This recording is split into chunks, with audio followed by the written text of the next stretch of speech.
All right, what is going on, everybody? It's your boy Big Dave, and we are back with another episode of the Bizarcast, back by popular demand. If you like weird fiction, if you like pulp fiction, if you like storytelling in the traditions of sword and sorcery, science fiction, and cosmic horror, we got you covered at the Bizarchives. Weird tales of monsters, magic, and machines. Lots of great titles coming out. We're gonna have some ads for all of our great books, promos coming very, very soon in this episode. And we got a lot to talk about today. A lot of weird stuff, a lot of fun stuff.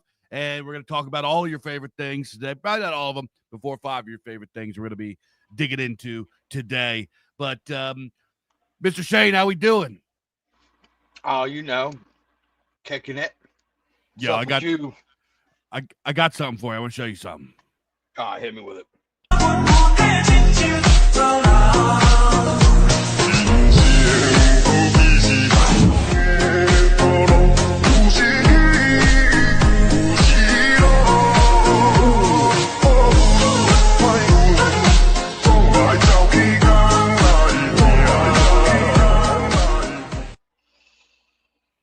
Shit. Yo, he throated that glizzy. Break me off a piece. Also, where do I find one of them fucking glizzies at?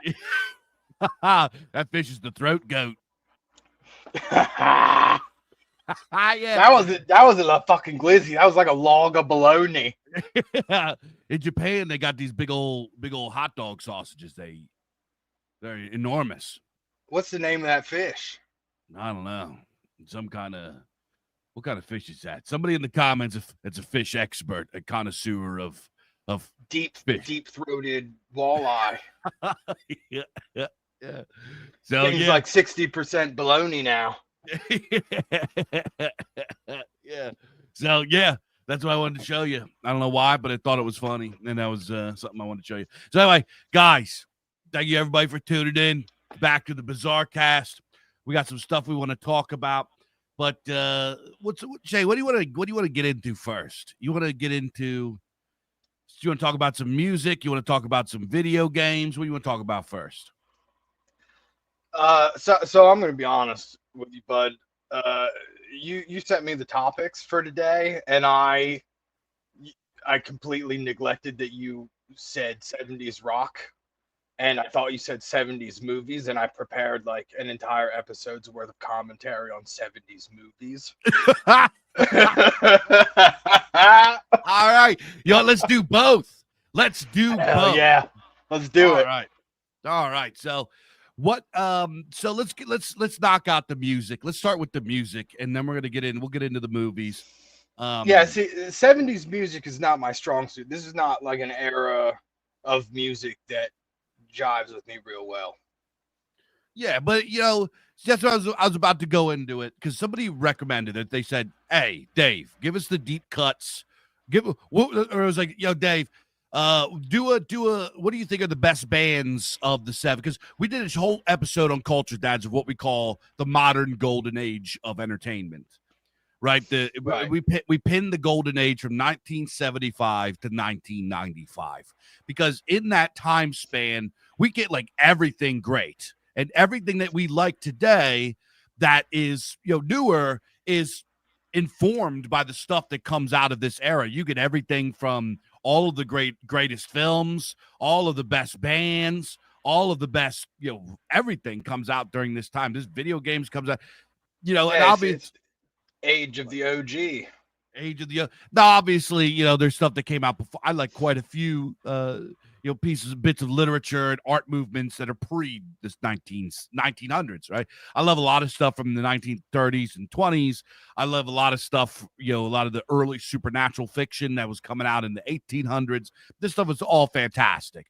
But for us, the stuff that like really goes hard for if you're alive today, especially if you're a Gen Xer or a millennial, if you're one of those two, you really, really love the stuff from this era, because we grew up with it, and it was like everything from the best horror movies to card games to animation to rock and roll, heavy metal, if you're into hip hop or freaking, I don't know, some kind of techno music, or Like everything came out during this time period. You know, even like like WWF, like all the best wrestling came out during this time. And that was a time period where we as a people really got experimental with our entertainment. we did, yeah. We really got experimental with our entertainment, and there was a lot of new technologies coming out during this time. I made this point over on Culture Dads that new technology, despite what the Luddite, I used to be a Luddite, by the way, and then I changed my mind. Now I'm the opposite. But whenever a new technology came out, it spawned all new genres. Think about it. The invention of the electric guitar. When the electric guitar came out, look at all that stuff that came out. All the new amps that came out with electric guitars. Synthesizers, the invention of synthesizers. This stuff, various types of equipment with filming, right? Every time a new film, like even like look at, for example, handheld camcorders. Handheld camcorders created like the found footage framing of movie, Blair Witch Project and all that. Yeah, I mean it like unlocks an entirely new branch of possibilities. Yeah, and then you can go and get weird with it and do different stuff, and it kind of spawns from there. So in the 1970s is kind of, that's where, when it comes to like rock and metal and stuff like that, that's where a lot of my favorites are. I'm a big 70s rock guy. And Shane, I know you're not really, Shane is not really like, Shane likes music. He's a music enjoyer, but he's not like a deep dive. Autistic about it. Yeah. He's Dave is autistic about music. I'm like, yo, Shane, you got to check out this band. And then I give him like the biography and like the story of the band, what happened to each member, what other bands are. I like give him a lore dump on the band. You're the type of guy that knows the names of every member of a band that you like and can like recite their careers. I'm the guy that doesn't give a fuck about any of that. I like your songs. Yeah. But Shane is a guy, he does like, because your pops was a music guy. Your pops was a music head. Yes, absolutely. He was a rocker guy. So you have an appreciation. There's a lot of times I'll put some 70s stuff on and everyone's like, oh, and then Shane's into it, which you wouldn't think, because Shane likes a lot of, There's some 70s bands that I enjoy, like Rush and the Eagles, stuff like that. And I mean, obviously Sabbath. Hell yeah. So let's start this off, because this was a direct request from somebody wanted me to rank what I thought the 70s, the best bands of the 70s were. So let me see if I can bring this up, and we're going to do a quick tier list of the 70s. Can you guys see that? I don't know if people can see that. Shane, can you see that? Yeah. Okay, cool. Yeah. So we're gonna go through. I'm gonna try to be as quick as possible. This has a lot of 80s stuff too. So we're gonna skip 80s bands, and we are, unless they have like a strong footprint in the 70s, right? Some of these bands I'm gonna have a little bit of trouble recalling some of their albums. But in some of these bands, I know who they are. Like I might know a couple. So here's going to be my criteria for this, right? Because you got to have a criteria.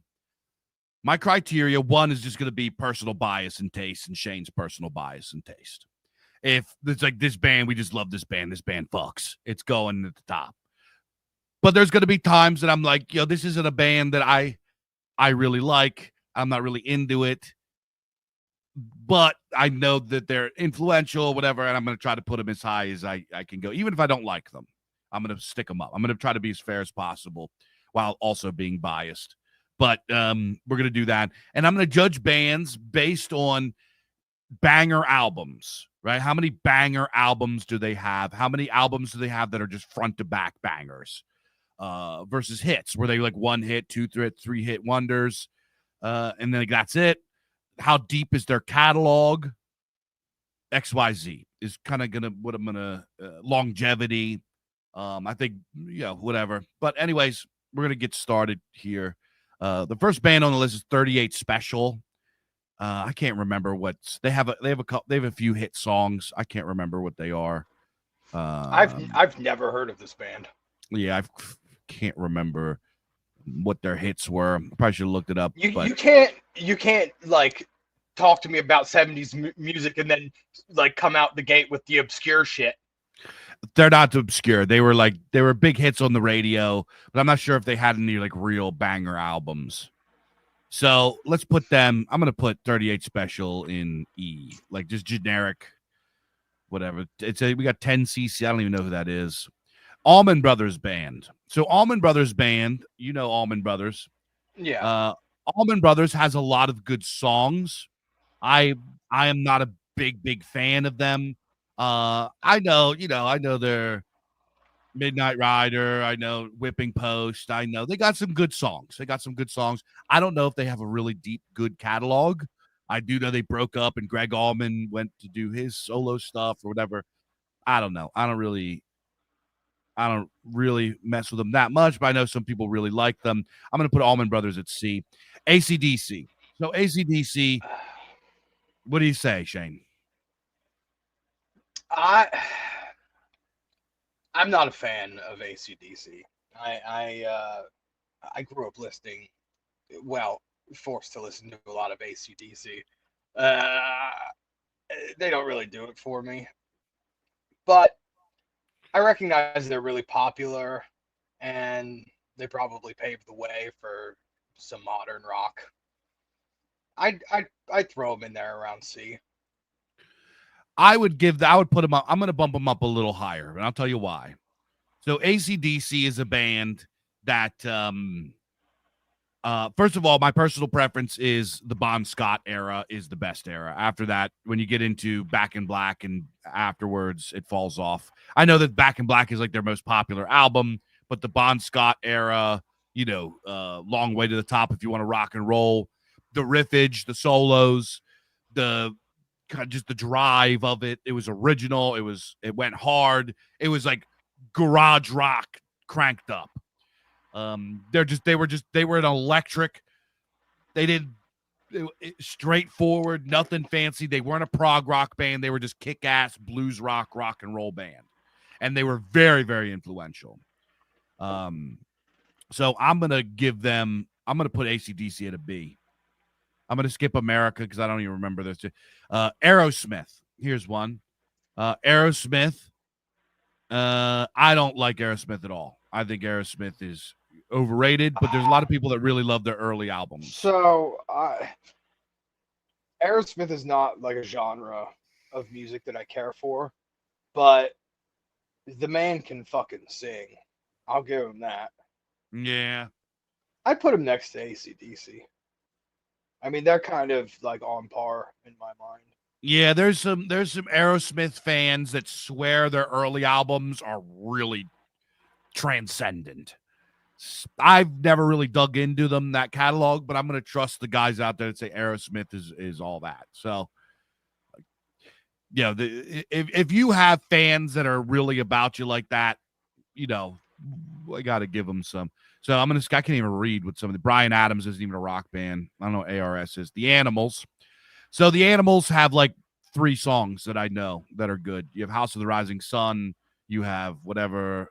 Let's skip them. They're not even a 70s band. They're kind of 60s band. Anthrax is 80s. I love Anthrax, whatever. The Byrds, that's a 60s band. The Band, let's skip them because I think they have one hit. The Beatles.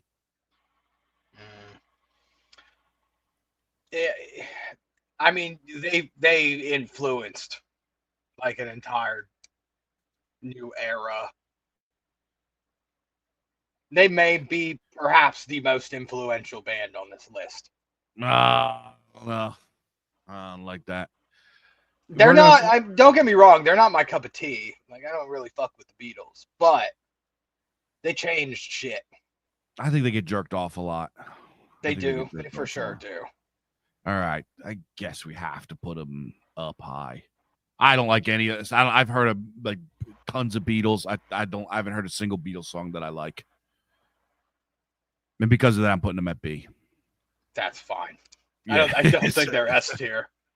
I would like if it was personal taste, they would go down next to 38 Special. Yeah, I mean fucking S tier has to be like they were influential and I like them. Yeah. Yeah. So Bachman Turner Overdrive. So Bachman Turner Overdrive, they're a Canadian band. I don't really know anything about them outside their few hit songs, but they got some good hit songs. I don't know who this is. Their biggest one is probably Taking Care of Business. Oh, okay. Yeah, they got a lot of song, like hit song, whatever. But yeah. So let's go on forward. The Beach Boys. This might be S tier. I love the Beach Boys. I fuck with them too. What's his name? The guy who just passed away. Rest in peace. I don't know. This is you. Yeah, I forget his name now. It's terrible, but I forget his name. Beach Boys S tier. Bad Company. So Bad Company is Paul Rogers. He was in band Free, and then he goes over, starts Bad Company. He's got like 3 hit songs, and like that's about it. And I don't even like really. He's got Bad Company, I can't deny, and he's got that Desperate. Wait, or is that an Eagles? I think that's an Eagle. I can't remember. He's got another song like that. But we're gonna put Bad Company in D because they're. So here's one. Boston. Boston's. You're putting Boston? Oh, never mind. That was Bad Company. I fuck with Boston. Boston's first album is one of the greatest rock and roll albums of all time. Every single song on it is a banger. Yeah, I'm in agreement.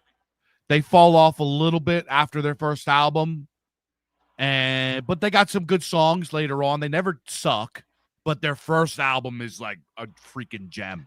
You know, I might have this album on vinyl. It is a fantastic album. I've had it on vinyl probably 2-3 times in my life, throughout different times of my life. It is such a banger. You got Smoking. You got Close My Eyes and I Drift Away. Whatever that song is. More Than a Feeling. That's it. More Than a Feeling. Every one of them's a banger. Everyone, boom, boom, boom, boom, boom, boom, boom, boom, bam, bam, boom, boom, bam, boom, bam, whatever. Oh yeah, it's been such a long time since I should be waiting. That's such a good song. Whatever, it's all good songs. Okay, David Bowie.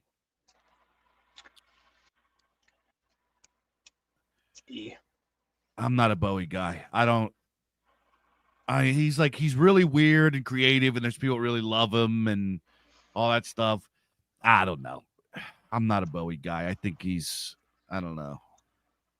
I think he's overrated. I think he's over. Let's put him in. I think he coasted by on shock value. Okay, so we don't even need to talk. We don't need to talk about that one. Black Sabbath S tier. If there's a tier above S, it would go into that. Yeah. We might have to move the other 2 down to A, just so Sabbath can sit at S. You know what? Let's do that. Yeah. Let's do that.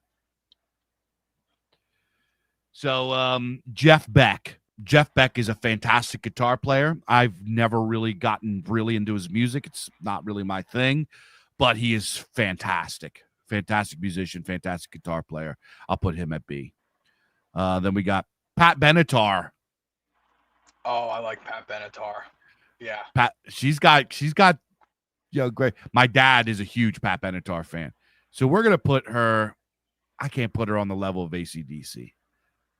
But you know what? She's better than these guys, I think. She's like hovering between C and B. She's like a B minus. Yeah, she's B minus. Well, let's throw her at B. Let's give her a B. Just so that it's clear, she's a B minus. Yeah. Some of these I can't read. Badfinger, I don't even know who that is. Big is 80s. I can't even read what that says. Blondie is 80s. I don't know what that is. Cream. I don't remember who Cream is. Cream is Eric Clapton, Jack Bruce, and Ginger Baker.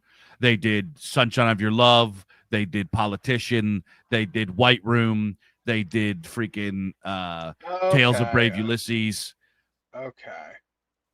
I put them at S. They're one of my absolute favorite bands of all time. Yeah, they're pretty good. I don't know if I'd agree that they're S, but I'd defer to you on this one. Yeah, I will fight for. Yeah, you feel pretty strong about this. I feel strongly about this one. Next one. Here's one. Chicago. Do you know about Chicago? Yeah, I know Chicago. What do you think about Chicago? I'd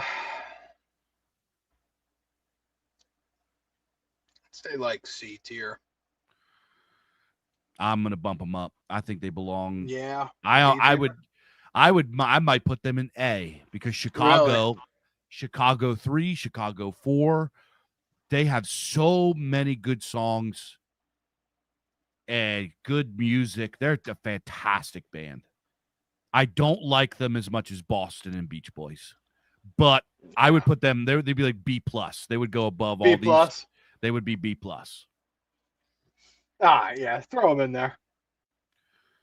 So let's go. Let's move on. Carpenters, E. Cheap Trick, E. Crosby, Stills, Nash and Young, E. I can't think of any songs by these bands. Don't even worry about it. CCR, Creedence Clearwater Revival. They fuck. You like them? Yeah, A. I'd say A. Yeah, I like. I'd put them at C, but we can compromise and go B. You compromise on B? Yeah, I'm all right with that. All right. So CCR, Alice Cooper. I think Alice Cooper's overrated. Me too. Okay. Me too. I don't think he's. I thought you were gonna fight me on this one. No, absolutely not. He was like, a lot of theatrics and stuff like that, but his catalog isn't that strong. He's not that strong. No. I'll put Alice Cooper at D. I'll put him with Bad Company because he's got a couple good songs, but I don't know. I'm gonna skip Charlie Daniels Band. I'm gonna skip Cars and Clash. Let's go Deep Purple. S. What songs did they do? Smoke on the Water. Oh, okay, yeah. Yeah. Deep Purple, Machine Head, Perfect Stranger, freaking, oh my God, dude. Deep Purple is, they could go into S just for Machine Head. Just for Machine Head, they go into S. Yeah. I absolutely adore. They're one of my favorite bands of all time. Deep Purple Machine Head would be a Desert Island album for me. Really? Yes. So we're gonna start skipping some. We're gonna speed it up a little bit. Doobies. What do you think about Doobie Brothers? I don't know who they are. They did Oh Blackwater, Keep On Rolling. Yeah. Yeah, like I know these songs. I don't know the fucking bands that did them. Yeah, they have. I like the Doobies quite a bit. They got a lot of good songs. The Doors. D. I know you don't like the Doors. I like the Doors. Okay. I can't in good conscience allow you to put them in D. They gotta go in B at least. All right, I'll let you have it, but I don't. All right. I think they're overrated. We're gonna skip Def Leppard. That's 80s. Dire Straits. I don't know this one. Dire Straits. They did. They got. Gang, gang, gang, gang, gang, gang, gang, gang, gang, gang, gang, gang, gang. Is that's Dire Straits, right? No, I have no idea. I don't even know what song that is. Yeah. Money for nothing and chicks for free. Oh, okay. Yeah. Yeah, they got We Are the Sultans. Yeah, they're pretty good. They got some good. I don't know about their catalog, but I do really like some of their hits. Yeah, the hits They go hard. I would put them like let's give Dire Straits B. All right. We're filling All right. out B pretty quick. All right. Dio is 80s. Like I absolutely I adore know Dio. you can't put him on the list though. He can't go on the list. You got Eagles. I think Eagles is A or possibly S tier. I don't know. If you love the Eagles that much, I'd say A tier. I don't know if just, they're S tier, but I'd go A. Eagles have like this is my opinion. They have a few really good hit songs. Their catalog is weak. Yeah, I can't argue with that. I agree with that. But the songs that are good are like transcendently good. So let's keep cooking here. What do we got here? We got Fleetwood Mac. I don't like Fleetwood Mac at all. Peter Frampton has one song. I don't like Fleetwood Mac either. Foreigner is gay. Foghat. Let's put Foghat. Foghat's got some bangers. Let's put Foghat at B. I like Foghat. The Guess Who has one song. Guns N' Roses. I don't know. Overrated. Yeah, Grand Funk Railroad has like 3 songs. Genesis. So Genesis, I'm putting Genesis at B. Okay. Yeah, Genesis belongs at B. Yeah, I agree with that. Yeah. Okay, we're gonna move along here. Grateful Dead. Oh man, I understand that they have like a whole cult following. I think they suck. Yeah. I don't think they're good. They're fantastic songwriters, absolutely influential, humongous following. Started it, blah blah blah blah blah blah blah. I don't like a single one of their songs. They put me. I don't like any of their songs. I mean, I respect the influence and the following. I don't care for their songs personally, but I mean, for their influence alone, we gotta at least give them like a. I'll give them a C. Maybe a C. Yeah, I'll give them a C out of respect. Heart fucks so hard. A. Heart fucks A on Heart. Okay, well let's keep going. Humble Pie. I don't know enough Humble Pie. I can't read what these are. Jimi Hendrix. Jimi Hendrix is like 60s. That doesn't. Yeah, I don't know if I count that. Does Iron Maiden? Wait, let's see. Is that 70s or 80s? They're mostly 80s, but let me see what their first albums are. Iron Maiden, first album. Let's see when their first album comes out. So their first album was in 1980. Okay, so they don't make it. I love Iron Maiden, so we're gonna skip them. Billy Joel. I don't know. What songs has Billy Joel done? He's done a million. I don't know. If I don't put Billy Joel at least at A, my wife is gonna murder me. She adores Billy Joel. And he's an excellent songwriter. He did the Uptown Girl. Okay. He did Piano Man. Play me a song, you piano man. Right? He did all that. So we got too many bands here, so we're gonna start skipping. No, we're okay. Go ahead. Take your time. Jethro Tull. I love Jethro Tull. I'm gonna put them at A. Yeah. I'm gonna skip Jefferson's Airplane. They can kiss my butt. James Gang. So I'm putting who this is. James Gang.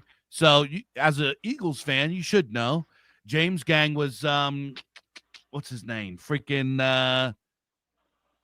what's his name? It's escaping me. Siri. Who's the guy that started the band James Gang? The James Gang was formed in 1966 by drummer Jim Fox, bassist No, Tom it Chris, wasn't. guitarist Ronnie. No. The outrage. That's not him. That's not the guy. Check the comments. Somebody's got to know. No, the robot has spoken. What's his name? What's his freaking name? The James Gang guy. We're not moving on until I remember. Rocky Mountain Way, Funk 49. He was in the Eagles.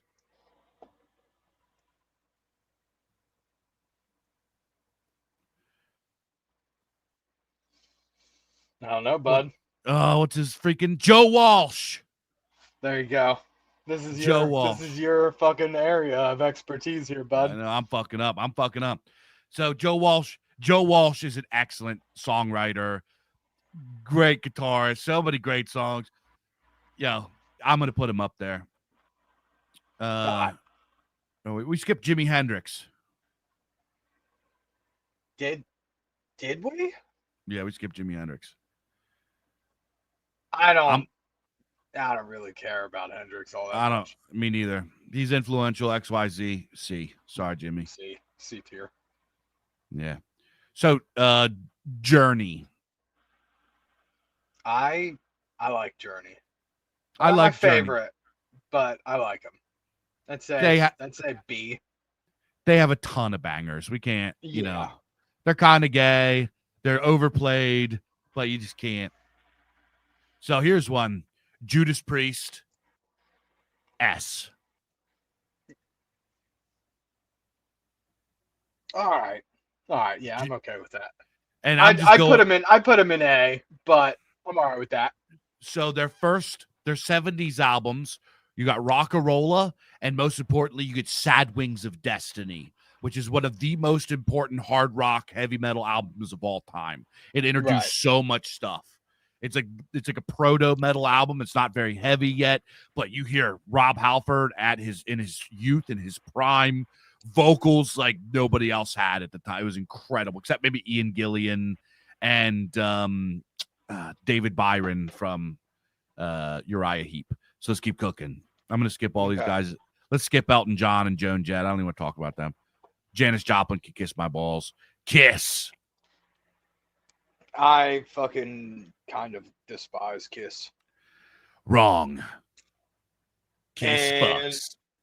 And also, I kind of like Janis Joplin. Well, number one, Janis Joplin isn't really 70s. Right? That's true. I agree with that. She sucks. She's got like one song. It's not even good. Get out of here. So I don't even know what any of these are. We're going to skip Little Feat, Gordon Lightfoot. That's like really deep boomer stuff. We're going to go Leonard Skinner.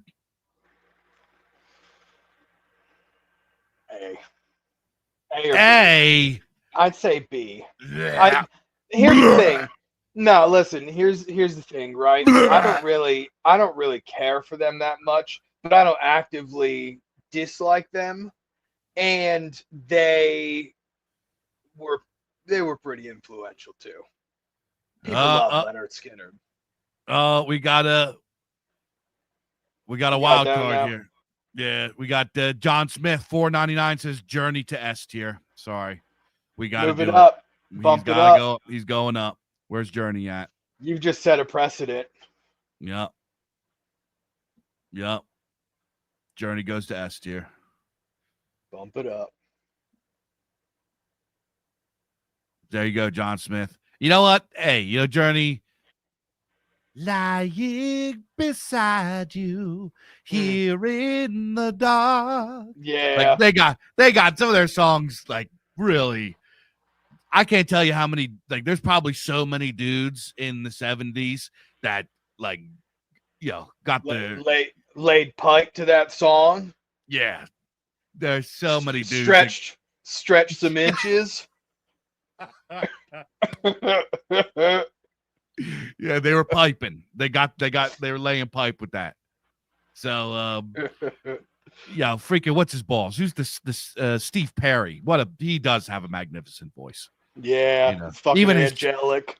His solo stuff, that Sherry, our love, whatever it was, that was like, what a good song. All right, Leonard Skinner. I hate Leonard Skinner. C. Where do you want him in C tier? You put don't him want in C. Nah, you love them. Let's at least go I there. don't. Well, I didn't say I love him. You said you I loved just them. I respect the influence and the following. Okay. Put him Well, in B. We'll put him in B. if you'll let me put him in C, I'll put him in C. I'll throw All him right, in the put him in garbage. C. I don't give a fuck. I'm not like dying on the Skinnerd Hill here. Yeah. So Zeppelin, overrated, Yeah. overrated, overplayed, overrated. I'll give him C Played just out. because. But hey, that's gonna piss everybody off. Sorry, guys. Moody Blues. I mean, better than fucking Zeppelin. yeah. Let's let's put Moody Blues above Zeppelin.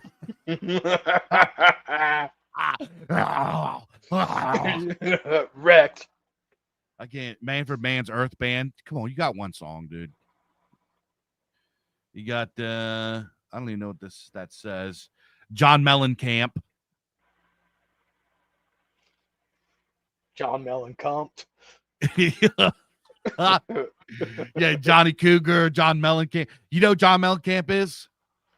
Yeah, he's got the sucking on chili dog song. Yeah. Let's put him in D. He has a lot of hit songs. I don't. Send it. He's all right. He's all right. He's one of those. It's like one of the things that comes on when everybody's drinking and everybody sings along, right? Molly Hatchet. Molly Hatchet gets C. I don't know who that is. They did Flirting with Disaster. We got. This is Motorhead. Motorhead's got to go up there. All right. I'm putting Motorhead at A. They're an 80s band. They're not. Where does Motorhead even have albums in the 70s? Hold up.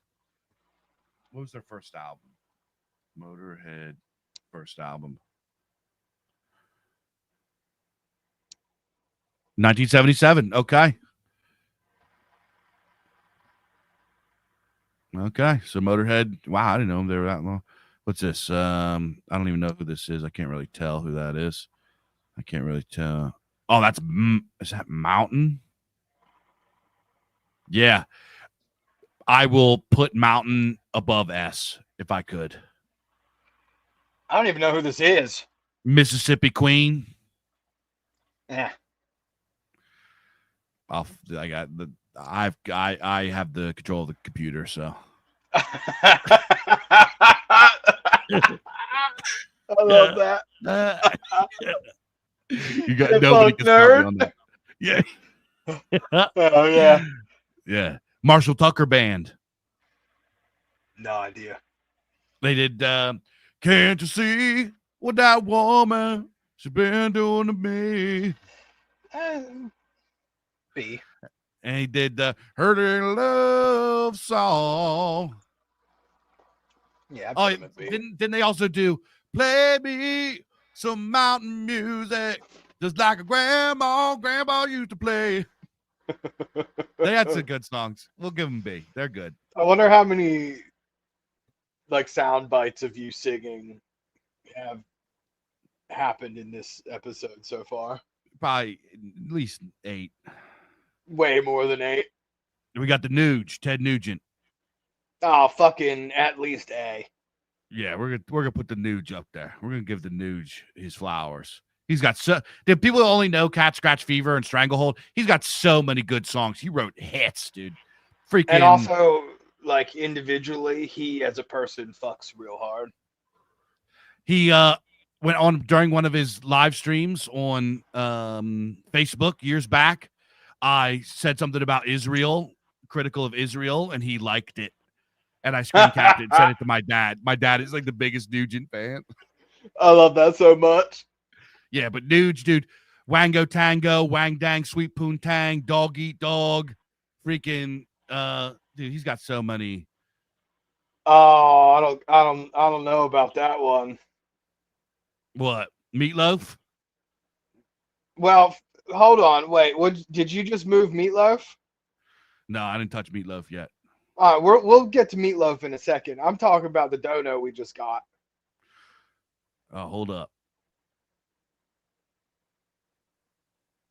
Arturi. Yeah, I mean, here's the Berkele. thing. We did set a precedent that if they don't know, we're going to change it to what they want. Yeah. So I kind of feel like we're obligated to. Yeah, yo, he sent us, and that's what are these little ding dongs? He sent us 5 Finnish. What are they? Euros? Is that what that is? I think it's a euro. Yeah, I don't know. All right, go ahead. All right, Zeppelin above Moody Blues. We'll swap them. You got to give the people what they want, and Arturi's my boy, so he gets Arturi gets what he wants. We give Arturi what he wants. And now, returning to Meatloaf. Okay, hold up. Somebody I said. feel like. Go ahead. Okay, so we got. First of all, did Arthur Rage quit?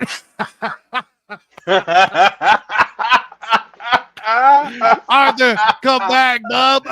No, return to us. We're just playing. We're upsetting bud. the people. They're about to riot. Okay, so that's my boy Frost. Frost, give me Meatloaf. Give me your case for why Meatloaf S. I know that one song he has. He doesn't need to make a case. I agree that Meatloaf should go S tier. Meatloaf, why? Because first of all, he like every album he puts out is like a nonstop like ballad of perfection. The man's got fucking pipes. Lyrically, he's like a genius. You're gonna put him above Boston and the Nuge and every time above Boston and the Beach Boys. Yeah, I will. I'll die on the Meatloaf hill. This is a hill I'll die on. You guys are killing me.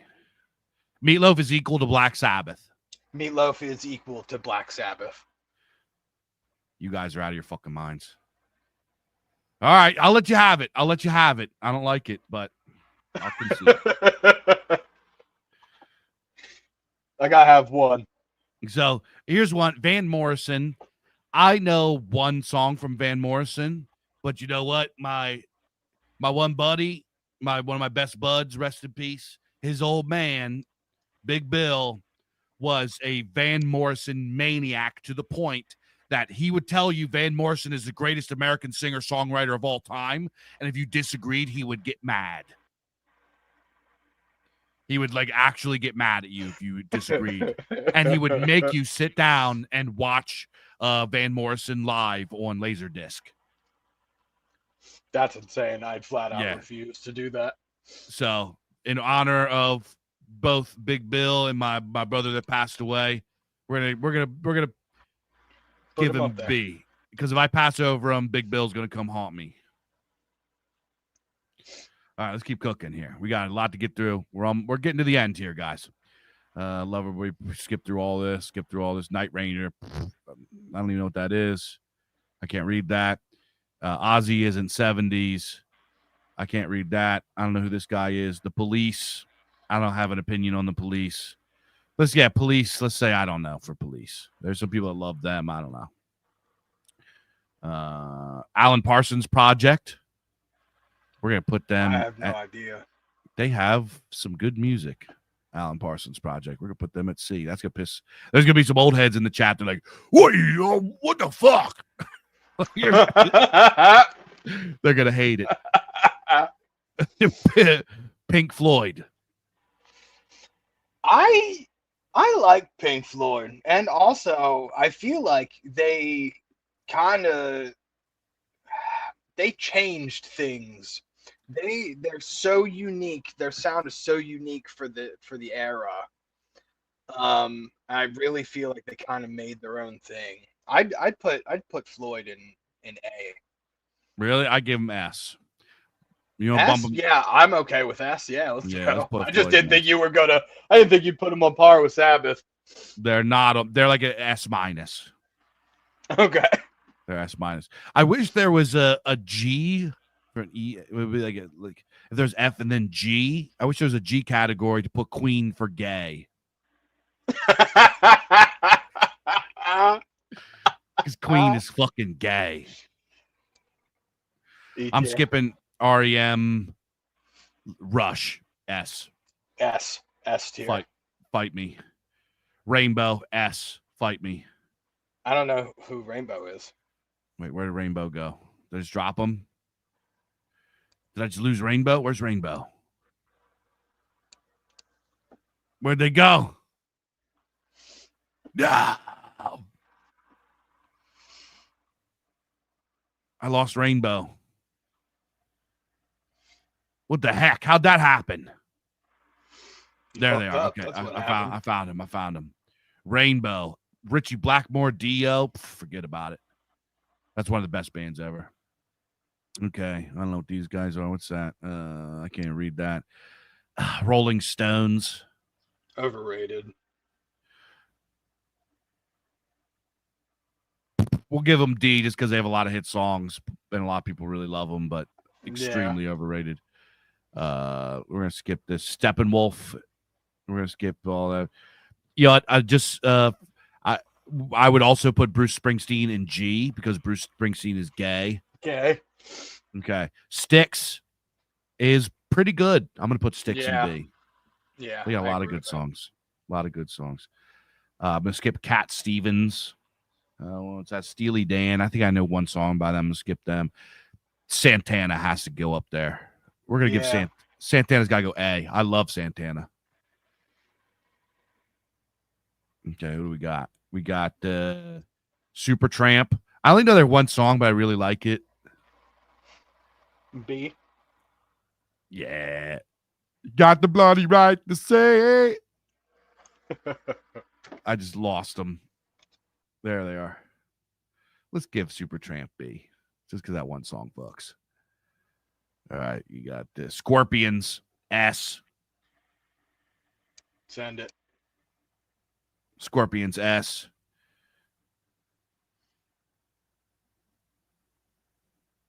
I'm not even Sex Pistols. I don't even want to talk to you. You're not even a rock band. Simon and Garfunkel. You can fucking Simon and go fuck yourself. Simon.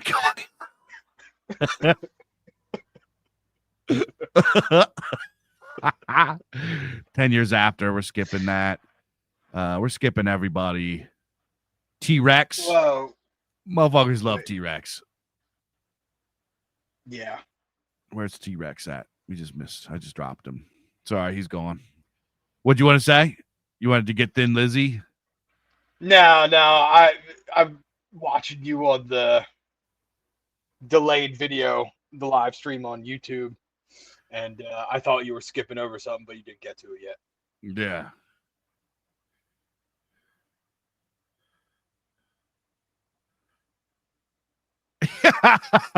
John.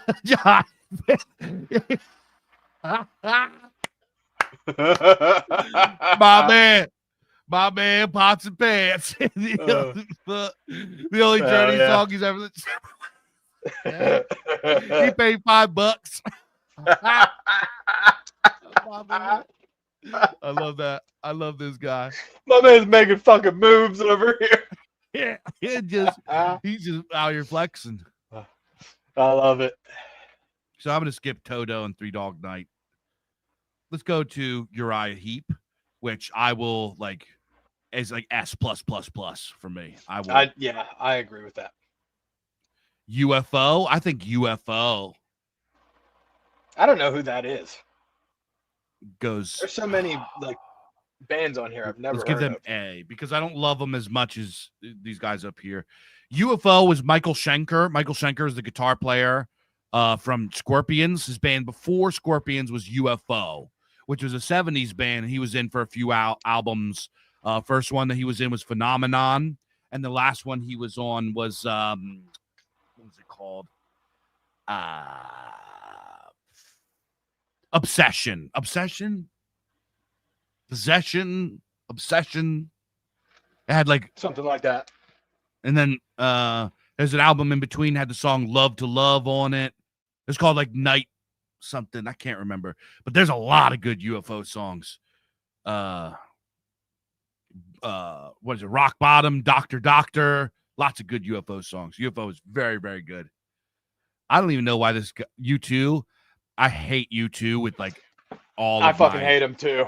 So gay. All right, you guys, we're taking old Gino V to the top. Gino V goes, hey, he's not even a rock band. I'm putting him up there. You know who Gino Vanelli is? Nope. He did that. I just wanna stop and tell you what I think about you, babe. Really, you're sending him all the way to A. So now we got Van Halen. No, they're 80s. That's 8. I think they have a 7. Was Van Halen's first album in the 70s? I don't know. Let's skip over them for now. The Who. People love The Who, but they don't really tickle my pickle. Yeah, I go C. Let's give them C out of respect, but I don't really like them. Yes. So, guys, my father-in-law is this is his absolute favorite band. Yes, and he is actually in the hospital right now. So we're gonna give Yes S tier out of love, out of respect, because he's the best father-in-law there ever was, and Yes is a fantastic band, very underrated band. I'm gonna skip Neil Young. You can go into like Kiss My Balls. ZZ Top. They gotta go to the ZZ Top. Yeah. I love ZZ Top, dude. Yeah, gotta have that brown sugar. Yeah, and Zappa isn't S tier, but I put Zappa in A. Really, you like Zappa that much? I do. I like Zappa a lot. Frank Zappa. What about Warren Zevon? Who's that? He was a piano player. He did Roland the Headless Thompson Gunner. He did Excitable Boy. Okay. Yeah. Woo! Werewolves of London. Yeah. I mean, this guy. Yeah, this is a classic. Fucking. I put him in A too. Really? I like him. I like him too. I don't want to put him in A though. He's not. Put him in B. Put him in B then. Just give him B. Some of his lyrics are absolutely. The Excitable Boy, and he raped her and killed her and took her home. Excitable Boy, they all said. I love that. Yeah. The best lyrics. That's the best. Oh yeah. Yeah. Okay, so I think we're at Z. All right, guys, let's see. What do you guys think? Give us a. Let me see here. How can I do is there a way to? Many of them hated it and think that we are wrong. Okay, I'm going to put a poll in the chat.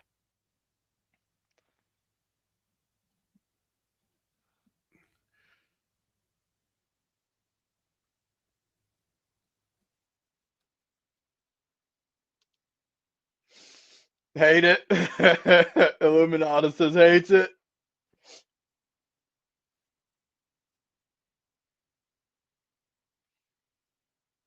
I mean, now, this is largely based off of our opinions, and I'm definitely not qualified to make a tier list on 70s rock, but I feel like we did pretty good. I think we did flawlessly, actually. Yeah. So I just put up our poll of how do we do? Great, mid, or garbage?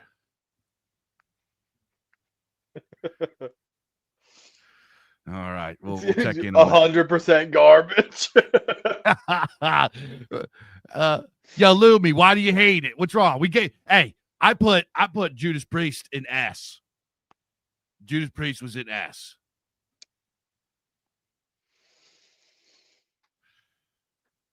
Yeah. And I gave a lot of love to bands that are underrated. Yeah, I think we did just fine. That's a solid list. That's a great list. All right. So yeah, that's it. We went to the 60s, 70s, or the 70s bands. Let's do a quick word from our sponsor real quick, and then we'll be right back. Give me 1 second here. Quick word from our sponsor. This episode has been brought to you by Slags. Art thou a distinguished glass of tall drink? Then exfoliate thine epidermal folds with the slick insulation of Slags. Slags. Know how to use them. From the mealy bilged parts of ancient Mesopotamia, we bring for your coarse pleasures an ancient revelation of deific proportions. Desire to be blessed with a baby's girth? Then lather thine girdles with the hideously repulsive tactile delight of Slags. Perhaps you slaver for the sweet treats of yesteryear. Fear not, my sour succulence, for Slags has got you covered. Call for your free consultation today. If approved, we will schedule your leg cleansing. Happy Slags giving! Endorsed by Mitchell Throbob Scott. All right, thank you very much to our sponsor for this episode, Slags. Can't say enough good about Slags. Yeah, they changed my life. Slags has changed my life. So, we also have another. We got another one from McDoon's here.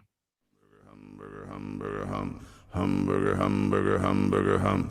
Hamburger, hamburger, hamburger, hum. Hamburger, hamburger, hamburger, hum. Hamburger, hamburger, cheeseburger, cheeseburger, cheeseburger, Big Mac, Big Mac, Big Mac, Big Mac, Whopper, Whopper, Whopper, Whopper, hamburger, cheeseburger, Big Mac, Whopper, hamburger, cheeseburger, Big Mac, Whopper, hamburger, cheeseburger, Big Mac, Whopper, Big Mac, Whopper. All right, yeah, the McDoon's without now the worm pounder that comes with their new exclusive geriatric spice melange sauce, guaranteed to give you prescience. Guarantoid. Guaranteed.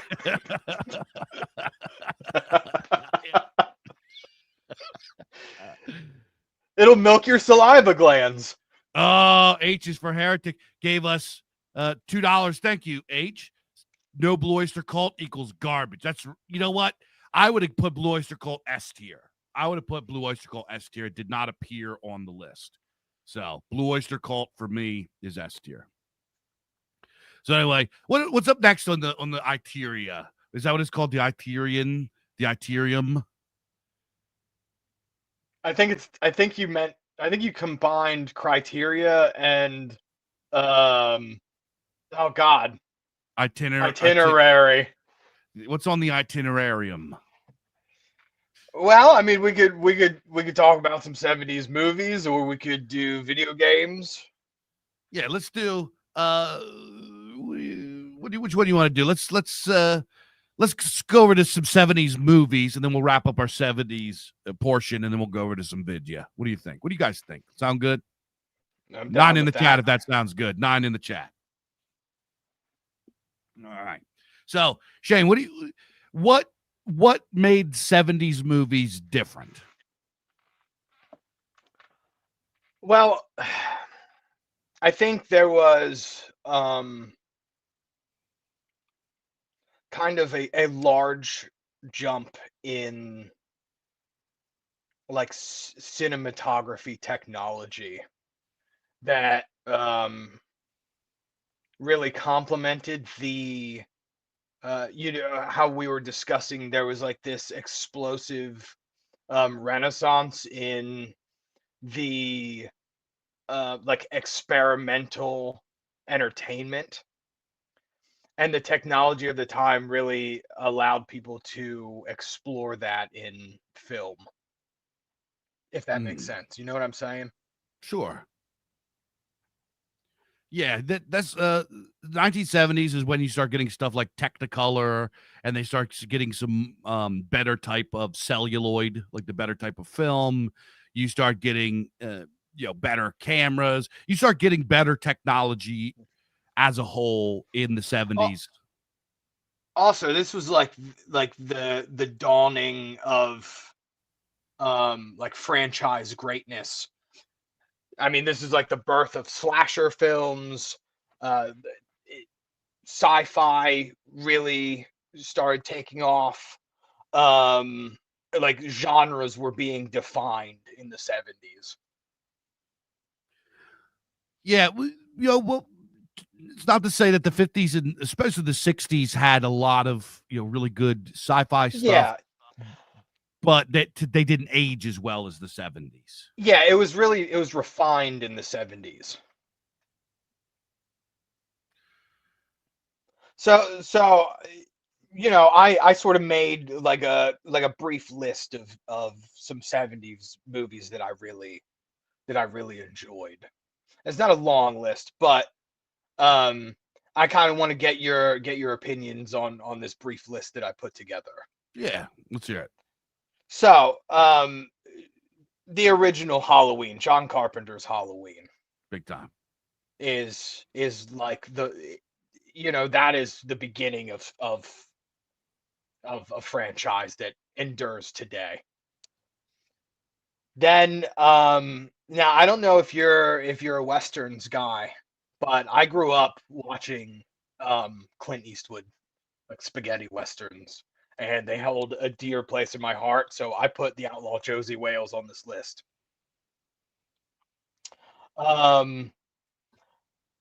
After that, I couldn't leave out A Clockwork Orange, classic. Okay. Followed by what might still fall within like the top 5 of my all-time favorite movies, and that's The Warriors. And then the last two is the original Texas Chainsaw Massacre, which I felt was a masterpiece, and the original Alien. Yeah. The original Alien I think it came out in 79, right? It did, yeah. It just barely squeezes into this list. Yeah. Yeah, the ones you mentioned, the who's the guy that did the spaghetti westerns, that did those Clint Eastwood films? What was his name? The Italian guy. I have no idea. Yeah. He was really, really influential with the way that he did shots, the wide angles, the way that he did his cinematography was really, really changed the game and became it was unique. Yeah. And I still love spaghetti westerns. Yeah, and especially Clint Eastwood movies and John Wayne, True Grit, Outlaw Josie Wales, Two Mules for Sister Sarah. I watched these religiously when I was a kid. And which I think was really important in like our adolescence, because I don't know if you agree with me, but these figures kind of like taught boys how to be men. You know what I mean? Yeah, Sergio Leone. That's right, Sergio Leone. Yeah, that's who it was. Excellent director. So yeah, you're absolutely right. Somebody mentioned earlier in the chat a few moments ago, said sci-fi took a pessimistic turn in the 70s. So this is a really important take right here, that sci-fi took a pessimistic turn in the 70s. Quite a bit took a pessimistic turn in the 70s, and we don't think about it like that because we weren't alive. I was born in the late 80s. You were born in the late 80s too, right? Yeah, so 1990. So we weren't alive for that time period. But there's like a gas crisis. You had there was some economic problems going on. There was some crap. The cities were messed up. It was a more pessimistic time than we really kind of remember it by the films. But a lot of the films did have a really pessimistic turn to them. What are you laughing at? What's I just saw Illuminatus left a comment that said, "This is a great stream apart from the content and format." Yeah. Fucking base. Yeah. Yeah.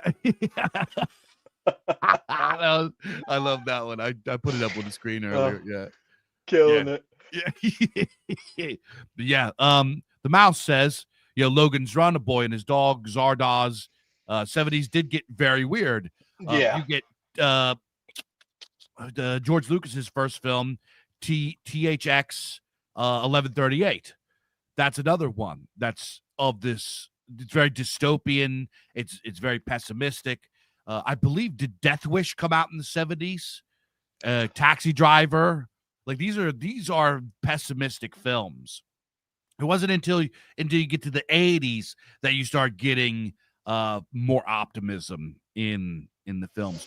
But you're right that the 70s had quite a few masculine heroes, right? This is where you get Dirty Harry, you get Clint Eastwood movies, you get Rocky, right? So Rocky is a quintessential 70s movie because it's about a guy from a shithole that don't got nothing. He's not even really smart. And it's really just a great underdog story. And you get a lot of films like this from the 70s that because there's probably an air in the culture at that time of kind of the underdog feeling, right? So the 70s does have this vibe. Was Rambo 70s or 80s? I believe First Blood was in the 80s. Was it? Yes. Yeah, 1982. Okay. Yeah, 1982, First Blood. Yep. But yeah. Also great movies. Sorry. Yeah, excellent movies. But the mouse also says, no moon bases and flying cars for you. 50s pastiche be damned. He's absolutely right here. In the 50s, you get this, the land of tomorrow flying cars, and it almost borders on it's not progressive sci-fi, but it lacks it's not hauntological. Stuff is now. This is an aesthetic that I also appreciate and enjoy, but you're absolutely right. There was a distinct there was a darkness that seeped into sci-fi films, and people sort of instinctually made this pairing of sci-fi and horror. And you really start to witness it's like cosmic dread that seeps in the 70s. So I would make the argument that sci-fi was originally a horror subgenre, because if you go back and you read the original sci-fi pulps, aside from Flash Gordon and John Carter of Mars and some of these tales, the kind of early science fiction storytelling was about mad scientists, was things like War of the Worlds, was things where aliens were coming and messing with people, impregnating them with alien eggs. And it was like grim, over the top pessimism about it was technological pessimism. It was this paranoia that had to do with technology.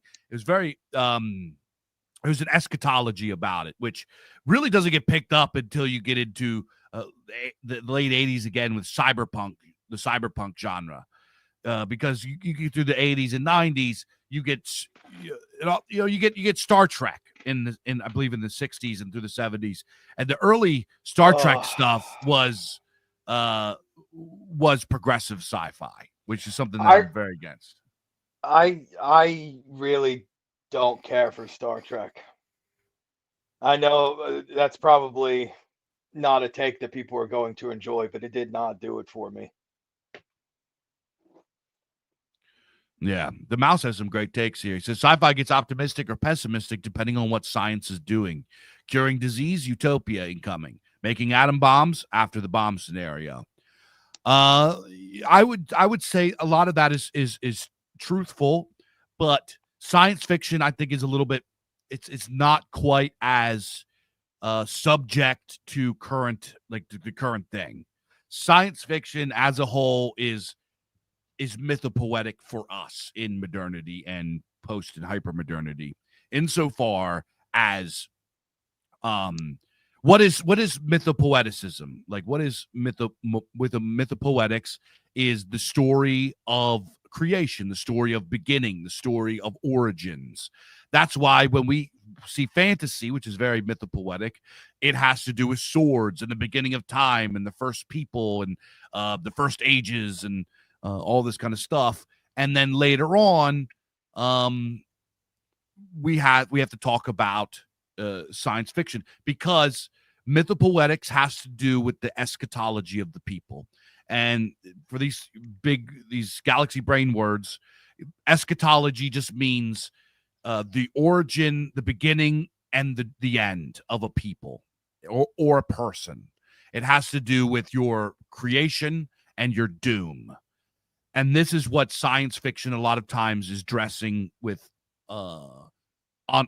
eschatology, except it's not necessarily about our creation and where we were in the beginning and telling stories that are expressing these motifs. It's expressing about the possibilities of our doom and our ending and our degeneration and stuff like that. This is why cyberpunk is like hits so hard for a lot of people, because it's about like end stage capitalism. It's about like a near future where we commodify our own bodies, we commodify our own, insofar as we start getting like cybernetic implants and replacing body parts with stuff. And I feel like we could do an entire episode on cyberpunk. Oh yeah, absolutely. Cyberpunk is a really important genre. But going back to the flavor of the 70s, one of the things that I love the most about the 70s films is the expression of pessimism in 70s films is the color palettes. The color palettes, big time. In 70s films, we are like so hauntological with this, right? We can't stop in re-employing John Carpenter's use of blues. That just, we can't get away from that. John Carpenter's synths. We can't get away from that. We can't get away from the aesthetics of this time period. And especially now where we're entering a very pessimistic time, especially with technology, we're very nervous as a society about AI, right? People are clutching pearls about it and freaking out. Then there's people that are saying that it's going to be doom. There's people that think it's going to be great. And then those two camps fight each other and can't agree. And we don't know. Pretty much it's just nobody knows where we're going. And this makes for great art. It just does. Some of the best art comes out of time periods like this.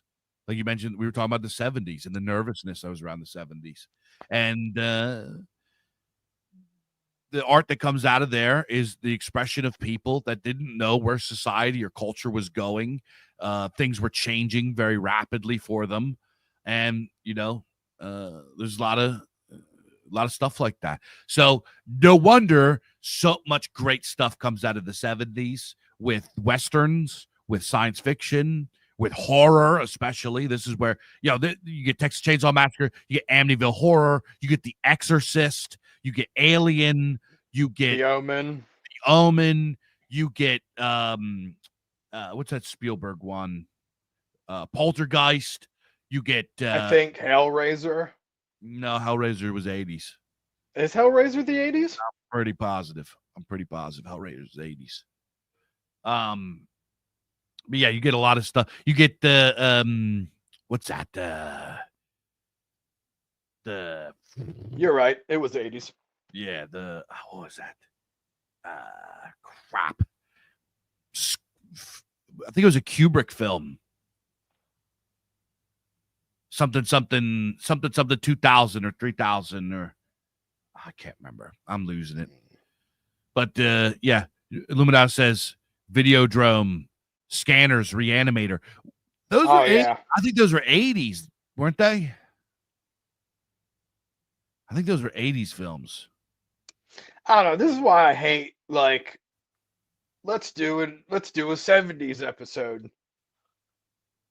Because these are all great movies that were all influenced by each other and all relatively within the same period of time, same era. Yeah. But kind of what comes out of 1975 and beyond, the 70s going forward, really kind of sets the trajectory of where we're stuck now. You know what I mean? 95, it kind of like it falls off, and then by the 2000s, we're in hauntological stasis. We're kind of in this period now where we don't have any sort of defining elements to our aesthetics. Everything is just kind of this Frankenstein of pastiches, and we're in the age of remakes. The age of remakes, right? We can't fathom a positive future. We can't fathom a positive tomorrow. We're like in this place where all concepts have been conceptualized and there is nothing new. So we're just like forever like soaking in the nostalgia of yesteryear. Yeah. But there's something to be said for that, because there were great civilizations that did that. Egypt did the same exact art style for thousands and thousands of years. Oh yeah. Yeah. You know what I mean? I'm not saying it's a bad thing. In fact, I'm like realizing that a genre, and I don't even know if I could call it a genre, but it's becoming one that I really, really enjoy is like modern films that are attempting to recapture the essence of old cinematography with modern technology. And this is going to get this will lead into, you know, the new DEATHSTALKER trailer, the Toxic Avenger that recently came out. Films like this where they're remaking old stuff with modern tech it has a special place in my heart. I really enjoy what they're doing here. Yeah. All right, let's bring this up. Since you mentioned DEATHSTALKER. Yeah. So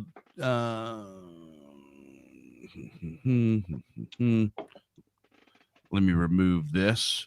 Give me 1 second there. Okay, I didn't screw nothing up. So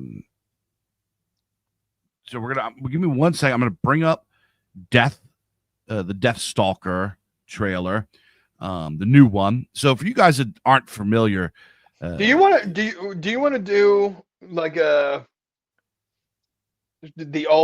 original trailer and then play the new trailer next to it?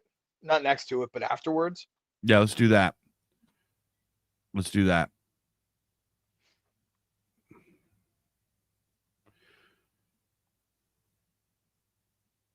I'm going to bring it up, and then let me know if you can hear volume or if you can't hear volume.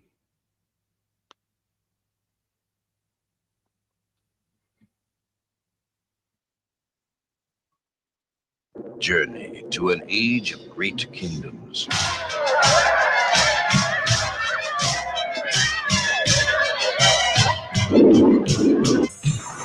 An age of awesome magic. An age of terrifying evil. Where one man sought the key to the ultimate power.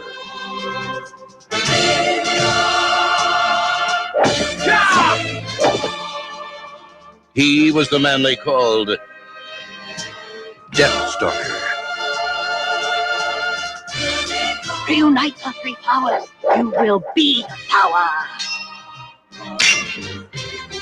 A brave man could get inside Munkar's castle and kill it.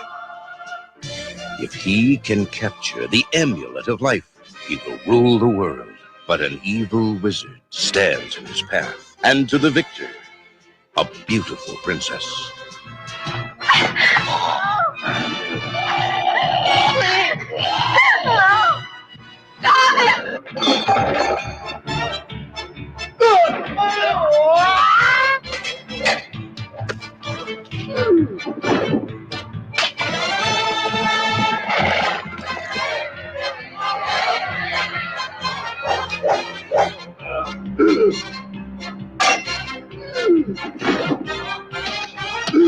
The greatest challenge.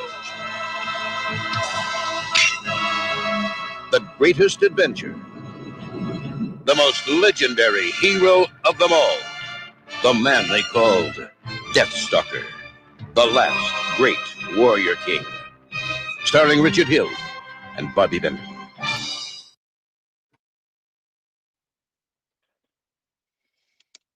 Yeah, so that was Fucking based. yeah, that was the original Deathstalker. So the original Deathstalker came out in the 80s. It was a sleazy, cheesy sword and sorcery film. It was produced by Roger Corman, who was the king of producing B movies. He had so many. I love his films actually, but they're not, they're not masterpieces. They were cheap little films that he made with very small budgets really quickly with no-name actors. But what came out of the Roger Corman camp was like Martin Scorsese, James Cameron, who else? I think John Carpenter. So a lot of like greatness came out of the Roger Corman camp. But Deathstalker was he made it as sort of like coming off the back of the popularity of Conan. It was a freaking sword and sorcery film, and he had several other sword and sorcery films. One of them, I believe, was called The Sword and the Sorceress. But Deathstalker was a film for fantasy chads, guys that rode motorcycles, guys that were into bodybuilding, guys that were into history, guys. It was for the bros, right? It was a bro film. It's about a jacked hero that comes and slays an evil wizard and gets the babes. And there's like I think in like the first 3 minutes of the film, he like bangs some hoe. Like there's like some maiden. She's like, "Oh, thank you for saving me," and he like gets up in it, right? Hell so yeah, he's digging out the maiden guts. But yeah, so the story's about this hero that goes around slaying and saving and laying pipe, and it's exactly what you think it is. It's exactly what it shows. This type of film would have not been able to come out ever again, right? You heard "To the Victor, a Beautiful Princess," right? That kind of film would not be allowed to come out anytime, especially the previous 6, 7, 8 years would have never been allowed to even see the screen, right? Victor should always get princesses. Yeah, that's what I'm saying. We need more princesses for these victors. So anyway, here I'm gonna bring up a remake. I was really shocked because like kind of out of nowhere they decide to do a remake of it. I'm gonna bring it up. I'm so excited for this. Here we go. Okay, I'm gonna bring it back up here. I'll let you guys see it. You guys see it? No. All right. Give me 1 second. I gotta start it up again. Green Deathstalker. Now you can see it. Who is he? They say he was once a knight. Before the war against the Dreadites. Surgeon with a sword. Oh, wow.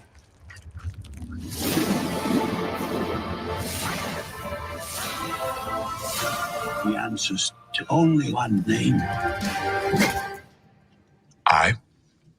What name would that be?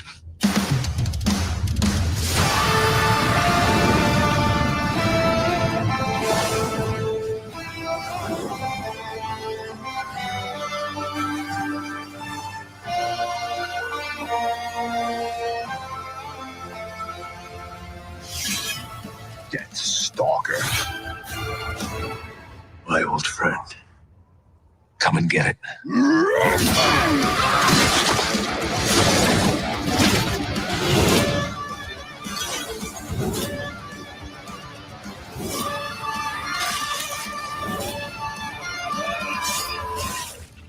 The mighty Deathstalker!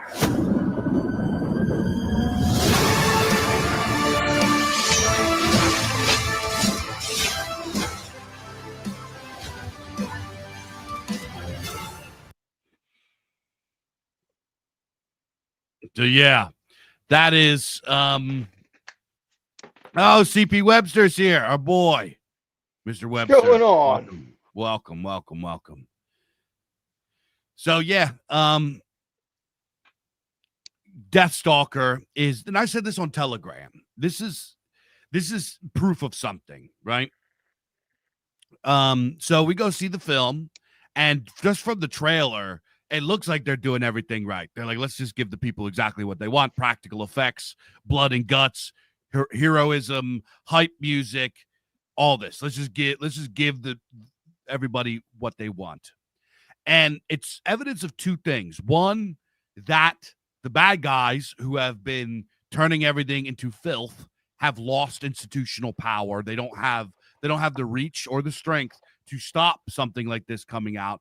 There was, I don't know if you guys remember, but a few years ago, I was doing, like, we were doing streams, and we were talking about it's like some of the early Bizarcast streams.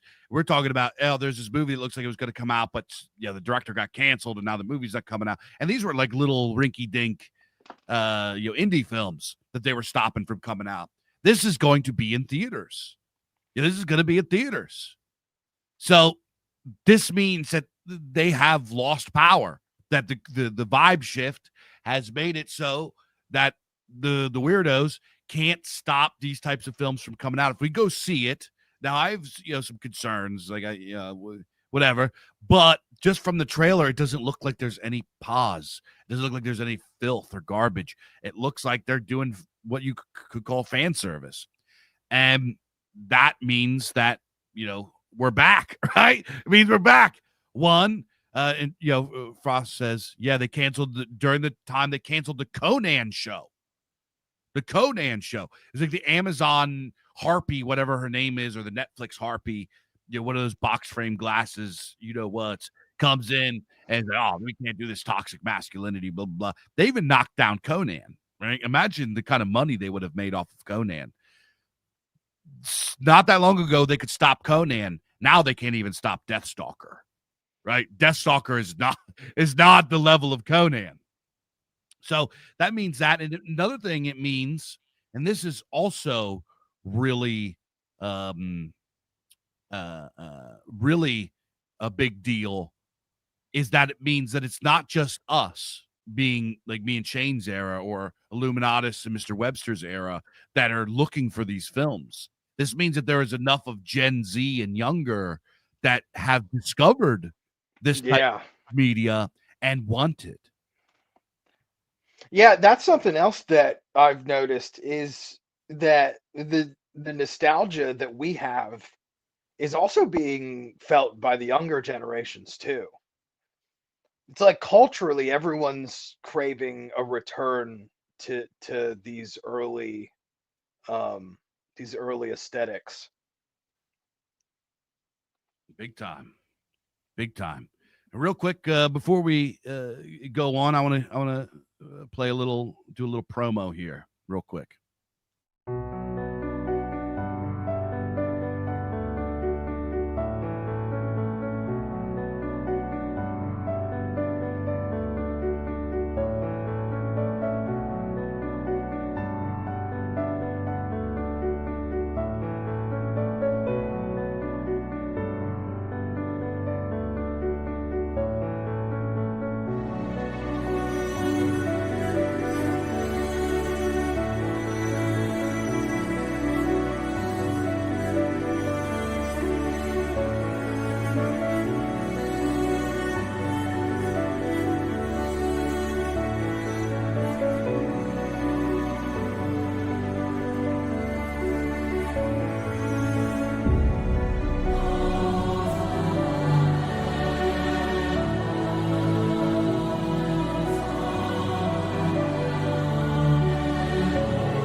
Yeah, I just want to give a shout out to our boy Marcus Jones and his series, which that's the video for the first one, but he's got 2 more books out, and you guys should check it. If you like epic fantasy, we're talking about fantasy, I had to give him a shout.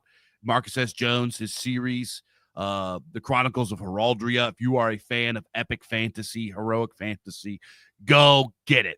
Go get it. He's on the 3rd book already. It's going to be an 8-book set. It's really, really something he's been working on for years and years. Really, the people love it. The people really, really love it. So go get yourself a copy. Book 4 will be out very, very soon. So get yourself a copy of that. And I don't have a video for it yet, but we got CP Webster's Weird Trails that just hit. So get yourself a copy of that too. We got so many good books out. So many good books. And it's just, we were talking about fantasy, we're talking about heroics, we're talking about that stuff. I just had to give those guys a plug. Yeah, John Smith says there's too many books and not enough time or money. You're right, dude. This sphere is cranking out so much good content, good books, good literature that there's our audience isn't big enough. You know, I got guys hitting me up. They're like, dude, I'm like reading till I'm reading till there's tears in my eyes. They got books coming me too, dude. I got so many books. I don't even got time for them. So it's like, it's a good problem to have. It really is. It's a good problem to have because it just shows the amount of just energy and power and creativity and just the amount of work ethic and just it's a good problem to have. It sucks because we don't sell as many books as we should because there's not enough readers. We don't have a big enough audience, and that's hard to we have a great audience, and our audience is like killer. But there's only so many books they can buy, and so much time in the day for them to read, and we just but hey, they do a really good job of getting out there. I see guys sharing, like, yo, check out Bizarcast, check out Bizarcast, check out the blah blah blah. There's Bizarcast alumni that are now going out and publishing books and doing their own things. It's just, we have created something really, really beautiful and special. So yeah, go get yourself a copy of those books. And Deathstalker coming out is it's exciting. It's an exciting time. If you go on Twitter and you look at all like the political things that are happening and all this kind of stuff, it could rot your mental health. It really could. But as we said before about previous decades, these times of stress and paranoia, sometimes just times of darkness, are the times that come out with the most beautiful, wonderful art. And this is evidence of that. In these dark times, in these weird, kind of messed up, nervous times, things are looking, guys are digging deep into their imagination and pulling out beautiful things, inspiring, epic things that belong in the lineage of great art. So guys, you can get on, you can look at all the political things and get yourselves all black pilled. And yeah, there's a lot to be excited about. There's a lot to be nervous about. There's a lot to be angry about and going on in our world. Are so gay.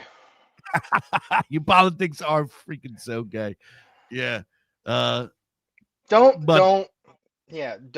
get consumed with politics. It'll only make you miserable. Read more books. Get swollen on books. Yeah, because at the end of the day, you can only do as much as you can. At the end of the day, you can only do as much as you can. And someday you will. I'm gonna be 39 next year. I'm pulling up on 40, and I'm not the. Damn, you old as fuck, dog.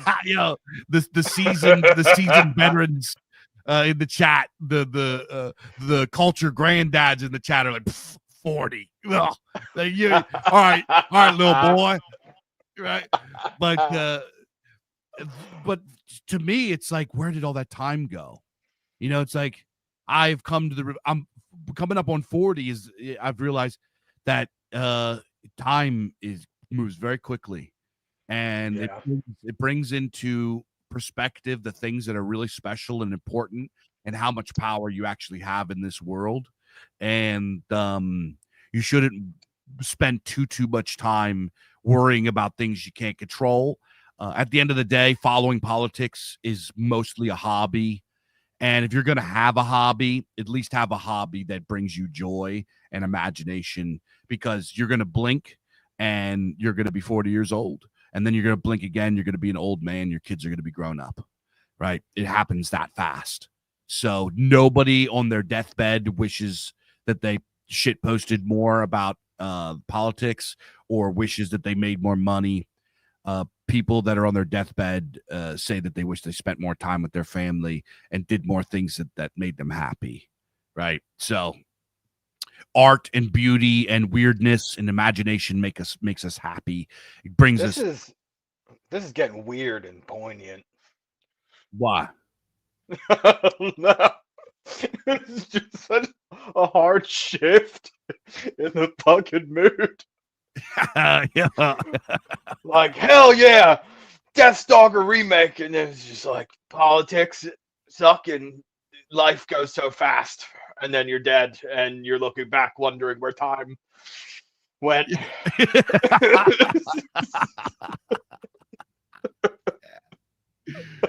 Yeah. This is like a weird reflection.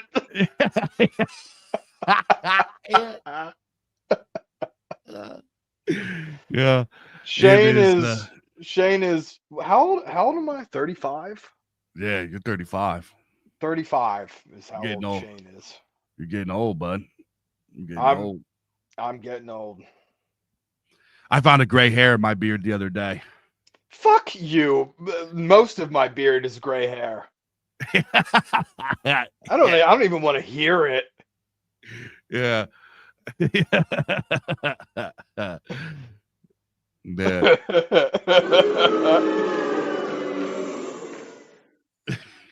What was that? I have a soundboard. I fucking hate that. That's so gaudy to me. I'm gonna load it up with like farts. Okay, I like that better. Yeah. Yeah. Like strictly a fart board. Yeah. Yup. So let's take a look at the let's take a look back at the rate our list. Our list got rated. Let's finish the poll here. Great. 55%. Yeah.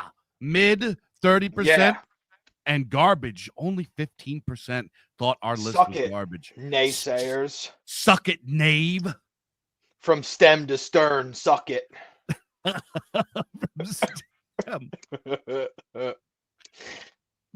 Suck my stem. Yeah. Taste of my burgeoning stalk. From root to flute.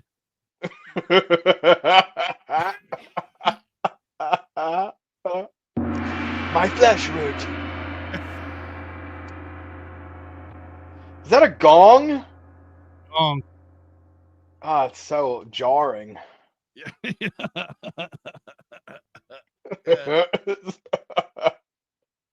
Yeah.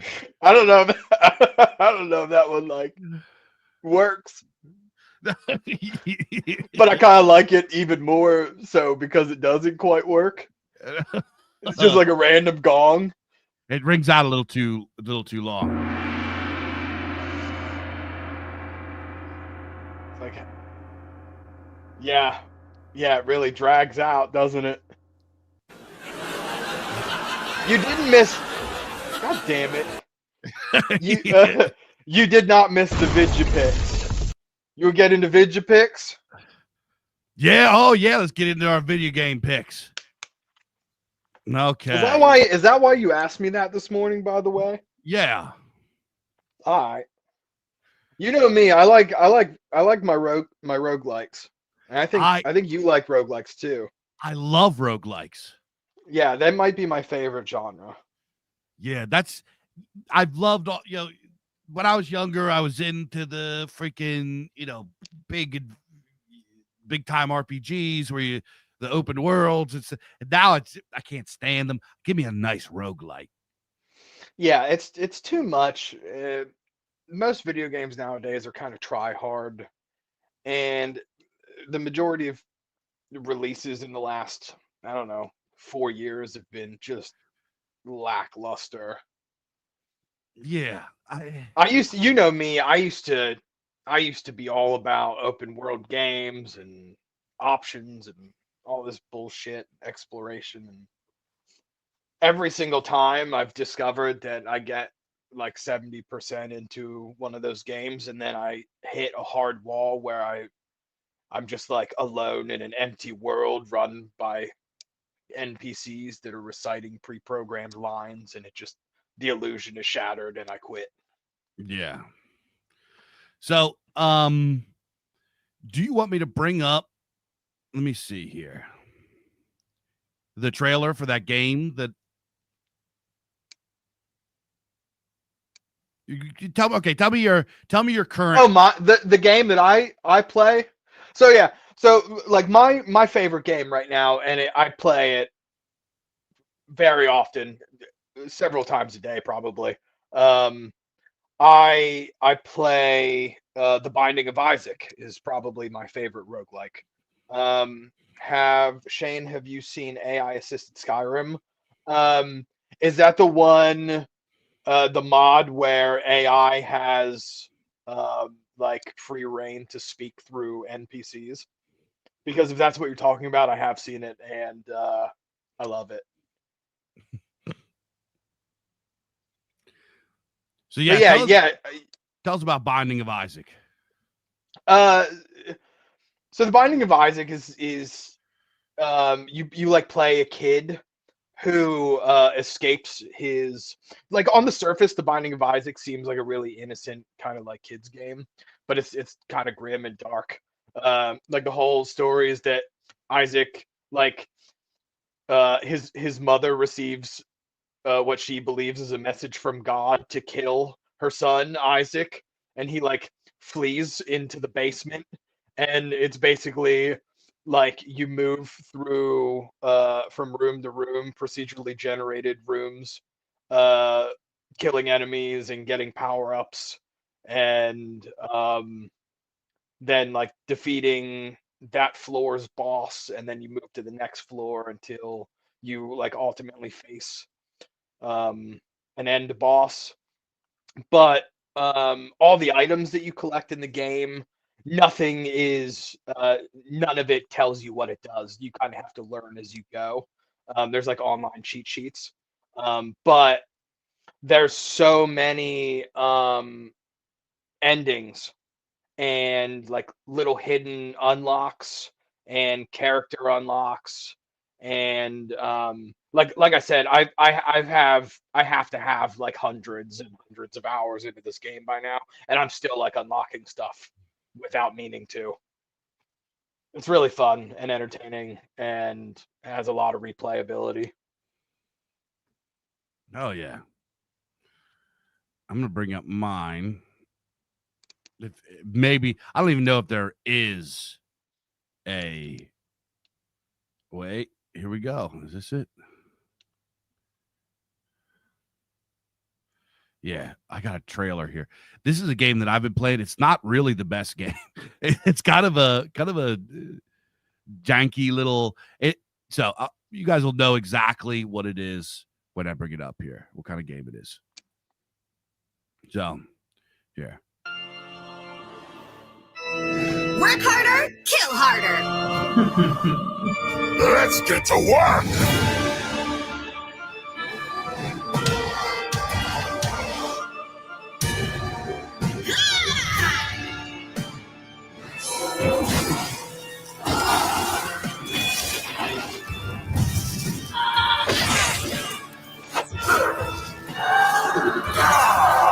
Curse you all!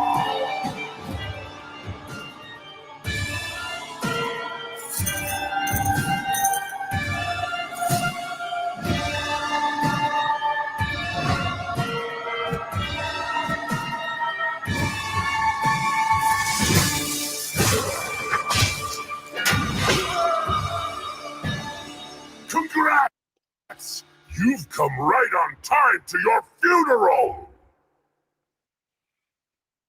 So yeah, that's the game that I've been playing. It's called Legend of Keepers. It is a little indie game where you play as a dungeon keeper, and it has kind of like a turn-based battle, and you can set up. You get like so many rooms or whatever, and you can like level up your guys and get new monsters to whatever. It's a fun little game. It's really a fun little game. I do like games that are laid out like that. The play style almost reminds me of another game I really like, the Darkest Dungeon. I don't know if you've ever played that. Yeah, yep, it's similar to that, except like the other way around. You are the bad guys. Yeah. Which is an interesting twist. It sort of flips the trope on its head. Yeah. So yeah, it's a cool game. It's a lot of fun. So let's move on. Shane, what is your retro pick? I'm trying to think. I didn't really pick a retro video game. So what was it? You said a video game that like from like when we were a child that holds up today. Doesn't be when you're a child, but just whatever. I mean, I will forever love like Golden Axe. Oh, Golden Axe. I think everybody listening knows all about Golden Axe. Yeah, that's I mean, gotta be my favorite OG game. Yeah, let me see if I can find a video of my pick here. But yeah, Golden Axe, the era of beat 'em ups. Beat 'em ups are a game that, or a genre that is so like, freaking just abandoned these days. I loved beat 'em ups. Everything from Streets of Rage, Knights of the Round. Oh my God, Streets of Rage was right up there with Golden Axe for me. Yeah, there's a Ninja Turtles beat 'em up, X-Men beat 'em up. Yeah, and they were brutally hard. Yep. Unforgiving. Yep. There was one beat 'em up that was out for the PS2. That was Fresh says Legend of Keepers is 80% off right now. I got it for like $1 or something. I was like, what the heck? It was like it came with a package deal. It was like another game and that game. I got like 2 games for like $1. I was like, I'll get that. And the other game was a stinker. And I was like, this game sucks. So I didn't even look at Legend of Keepers. I was like, these are stink. Yeah, Illuminati says Double Dragon. Double Dragon was a classic too. Or Battletoads. There's another one. But Legend of Keepers, I was like, yeah, I didn't even play it. It just sat on my hard drive forever, and I never played it. And then just one day, I just fired it up, and I was like, this is fun, actually. So I had a lot of fun playing. The only thing is, it is pretty repetitive, and once you like get real far getting through the characters, you get the DLC and all that, it's like it kind of gets a little old towards the end. But there's quite a bit of gameplay. If you take a break from it and come back to it, it's totally worth it. So I want to give you guys a retro pick, and then I want to go ahead. No. Go ahead, please. So I'm going to give you guys a retro pick of mine. This is a game that rules. This game came out for Sega Saturn, right? For folks that follow me know I am a Sega guy. Sega's easily one of the best consoles. And Sega Saturn is such an underrated console. But this is a game called Dragon Force. It came out for the Sega Saturn. And it was sort of a tactical auto battler.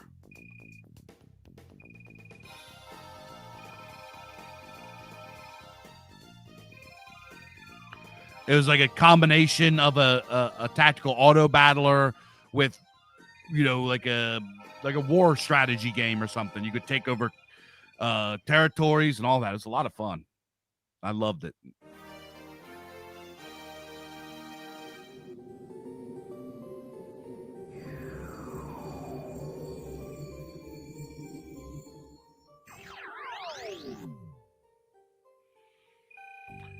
I believe this guy was like the final boss. Yeah, you pick like how whatever, and then your commander would have like special abilities and powers. You can see the power at the bottom.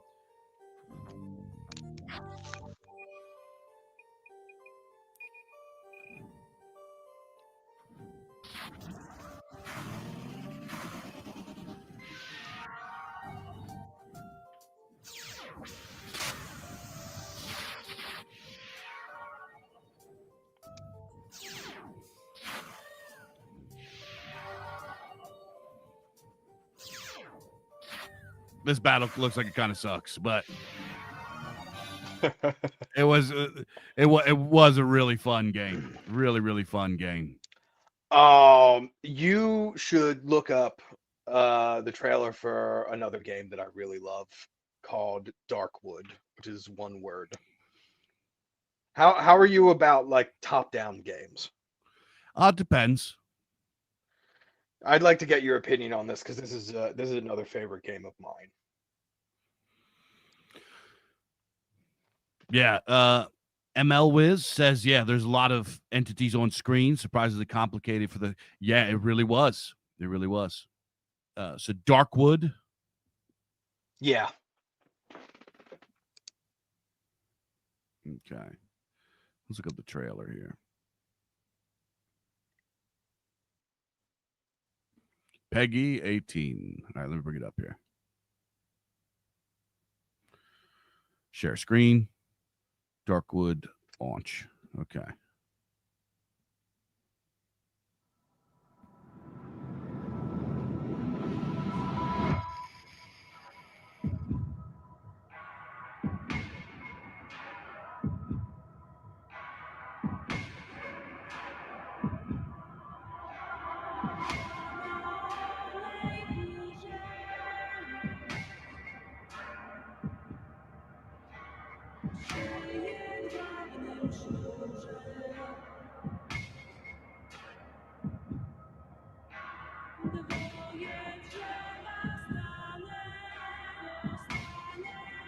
This is a real cosmic horror-y kind of game. My holes!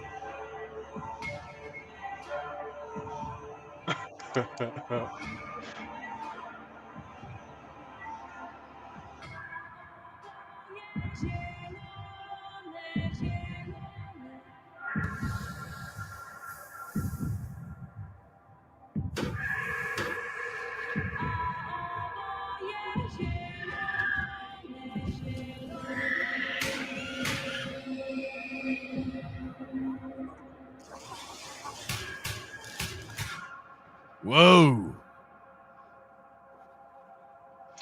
Yeah, it's definitely like a horror-themed survival kind of top-down game, but I mean it's like saturated in atmosphere. Oh man, that looks cool. It is really cool. I can't recommend it enough. That really looks cool. Yeah. Dang. I think you'd enjoy that if you got into it. I don't really go for horror games. I get. Yeah, I know it's not really your cup of tea. I like horror literature and certain like retro horror movies. Horror games, they get me too spooked. Horror games, you know what? That brings up a really good point.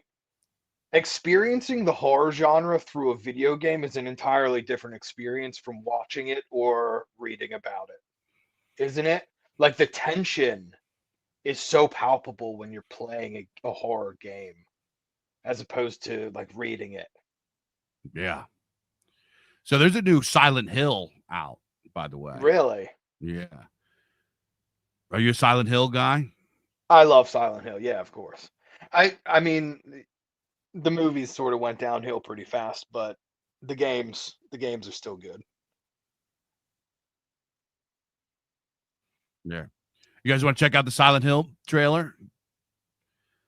I have not seen it. Yeah.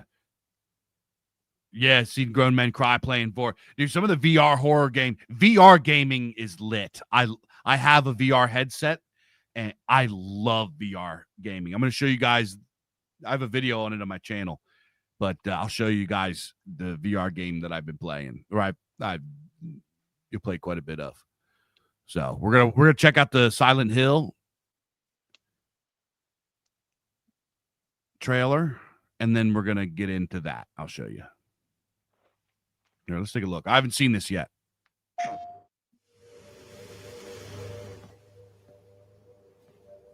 サクコ、どこ行くの？こっち通るの珍しいね。ちょっとね、誰かと喋りたくて。私も後から行くね。うん。じゃあね。裏切り者。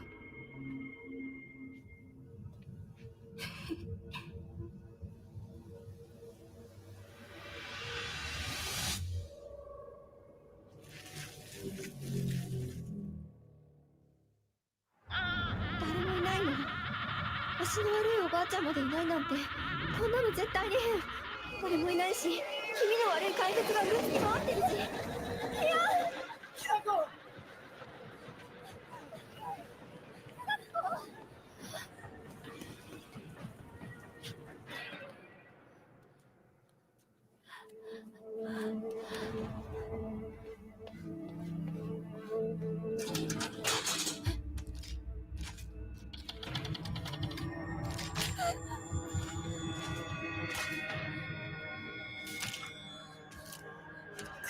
来るな。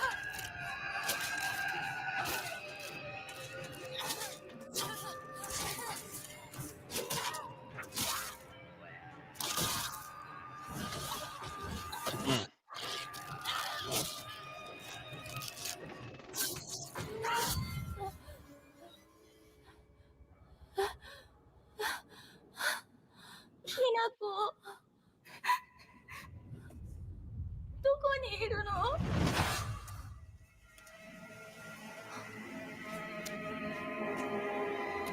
ひなこはいいよね。何でも持ってる。そんなあんたがいなくなってくれるんだからせいせいする。一人は嫌だよ。寂しいよ。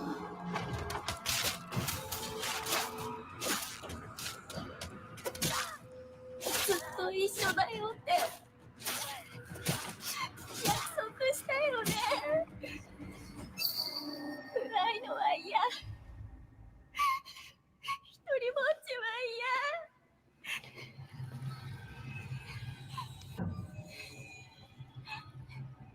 錯誤。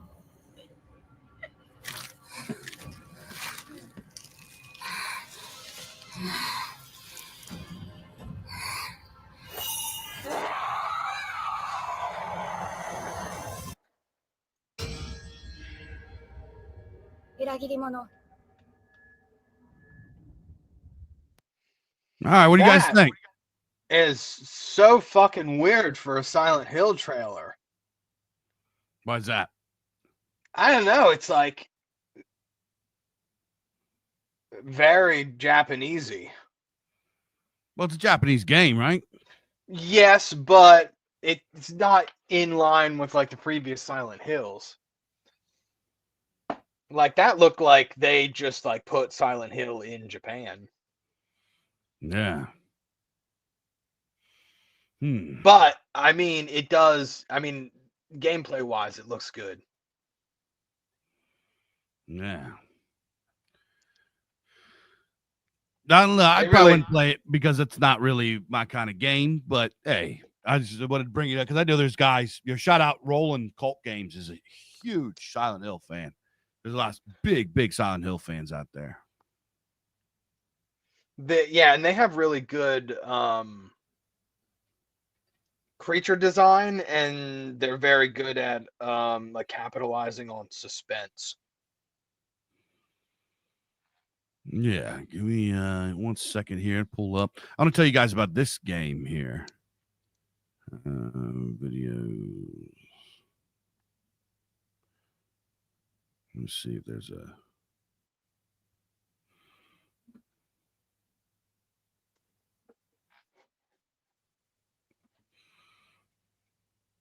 There we go. Let me turn it on. Screen share. So yeah, this game is called. You hear me yakking in it. There's treasure. You open up these chests, you find keys, you get different things, you get new costumes. Yeah, I'm yakking over the whole video. But it is a really lit VR game called Dungeons of Eternity, where you it's pretty much like a D&D dungeon crawl, except it's VR. So you handle the weapons, like you really are holding the weapons. Let me go forward, see if I can find see. So it's really, the physics on it are really good because you could like hold two swords and they're like clang together. There's like real reaction stuff. It's really a good game. It's a lot of fun. And it's it's pretty exciting because you could stand up in the middle of your room like you're playing, like you're really holding the weapons, really fighting. And, it's a lot of fun. It's really, really a lot of fun. It's really immersive because you like look up and you see what's on the ceiling. You look all around. You feel like you're in it. The video doesn't give it any credit. It's really a fun game. VR gaming, I think, is probably the coolest stuff with gaming out right now, in my opinion. I've never really gotten into it or had the opportunity to. I'd be open to trying it. I feel like there's still a few years before you played the Blade and Sorcery at my house. Yeah, for briefly, but I didn't like have time to really get into it. You know what I mean? Yeah. I feel like we still have a couple years until the games themselves are up to, like the quality we expect, if that makes sense. Oh, I think they're there. Now they're there. You think so? Yeah, now they're there. Not every single one of them. The newer ones, and then some of the like really banger older ones from a few years ago are there. But what you're saying is I would have said that 3-4 years ago. Now the new game's coming out. I've been playing this new boxing game. What's called Boxing Underdog or something. It's so fun. It feels like you're in a fight. It's so fun. Hell yeah.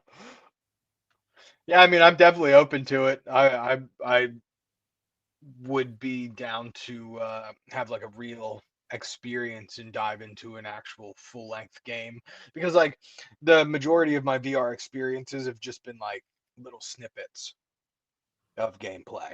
Yeah, doing like the gladiator scene or the gladiator level in Blade and Sorcery. Yeah.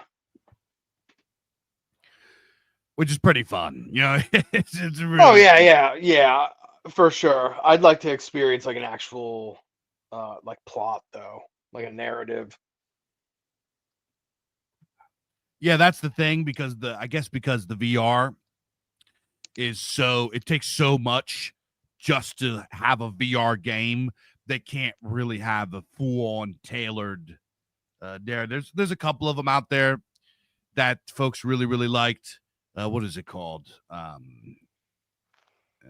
Guardians of Asgard or something like that. I didn't play it for religious reasons. I refuse to play it because you go and you like fight. You fight the gods and stuff. Isn't that an Amon Amarth song? Yeah, I might be messing up the name. You could go look up like top VR games and you'll find it. Yeah, I'm not gonna watch that one. That's gonna piss me off. Yeah, it pissed me off. I'm not playing it. It's like the God of War where you go and you fight the gods. God of War is fucking gay. Gay. I'm not playing it. But anyway, yeah. So VR gaming, I really love it. I think it's a lot of fun, and it scratches that itch. It gives you like an immersive gaming experience. And what's fun about VR is you get it's exercise. You get to exercise. You get to have fun. It's much more immersive than a regular game. And most of the games, because of how VR is set up, are games that you don't have to sit through a cutscene and walk across blah, blah, blah. You just hop in and play. You just hop in and play. Yeah. Yeah, I mean that sounds appealing. I can definitely see why people do it. I also think there are aspects of VR gaming that are like the most toxic cesspools ever, like those furry chat rooms. Oh well, yeah. There's like people that live in like the metaverse inside of these degenerate little fucking spheres in virtual reality, and they are the most grotesque mockeries of communities ever. Yeah, it's yeah. There was this I went on VR chat like a few times, and there's this group of dudes that was there, and they all get up dressed up like Space Marines. They get like Space Marine avatars, and they go and they sneak into like furry servers and terrorize them.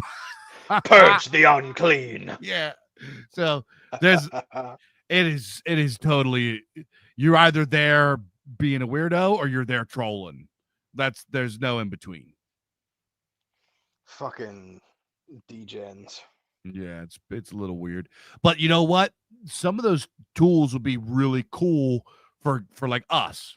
You know, having like you could go in there and have like a freaking get together, and guys could go up and do talk. Do what? Try to view. Sorry, go ahead. Yeah. Sorry to hear about that, bud. I'm not gonna put it up on the screen, but everybody can see it. But anyway, yeah. I'm thinking that VR chat is probably a better way for online people to hang out than messaging in chat rooms. Yeah, I think so. I actually think so. If we all like got together in a VR like chat, you could have it there, like you could build servers. So there's like a stage with a microphone. There's like different like whatever games people could play together. It could be a pretty cool way to organize people and get together and hang out and have like talks. Have like a virtual reality war council. Yeah. Or have like a thing where, you could do like, especially a VR chat where you have the server and they can't they don't shut down the servers, right? So you could open a server and you're not going to get banned for being whatever.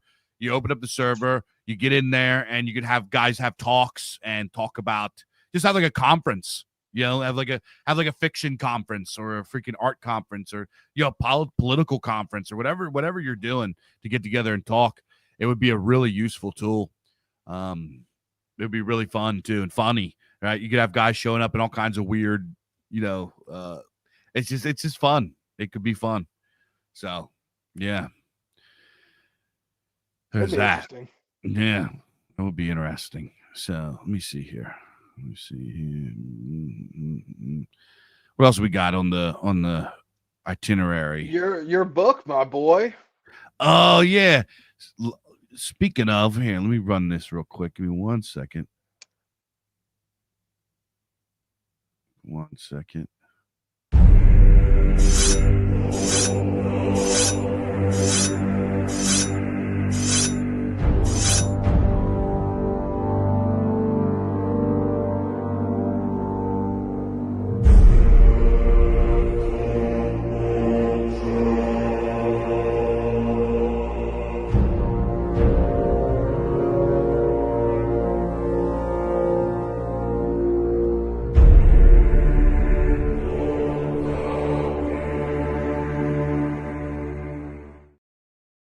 Yeah, so my book is available on Amazon. It's been out 1 month.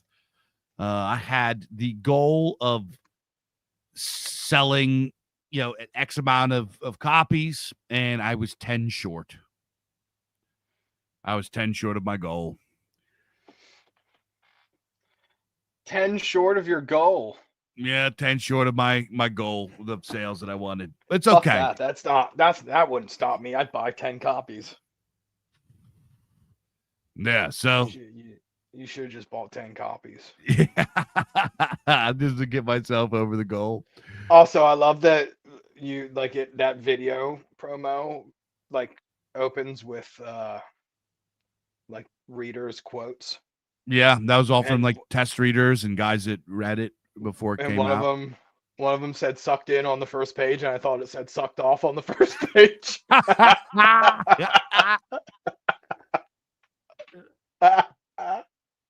Which is also believable for a Lex book. You get sucked off on the first page. It like opens with him getting sucked off. Hell yeah. Yeah. Yeah. Yeah. This book though is like a huge fucking accomplishment for you, and you know, as your boy, I'm really proud of you. I know that you have struggled with long format writing in the past, and to see that you've put out a full length Lex novel is fucking incredible. Thanks, bub. And not only is it incredible, it's also mildly infuriating how good it is. It kind of pisses me off. Oh, thanks, bud.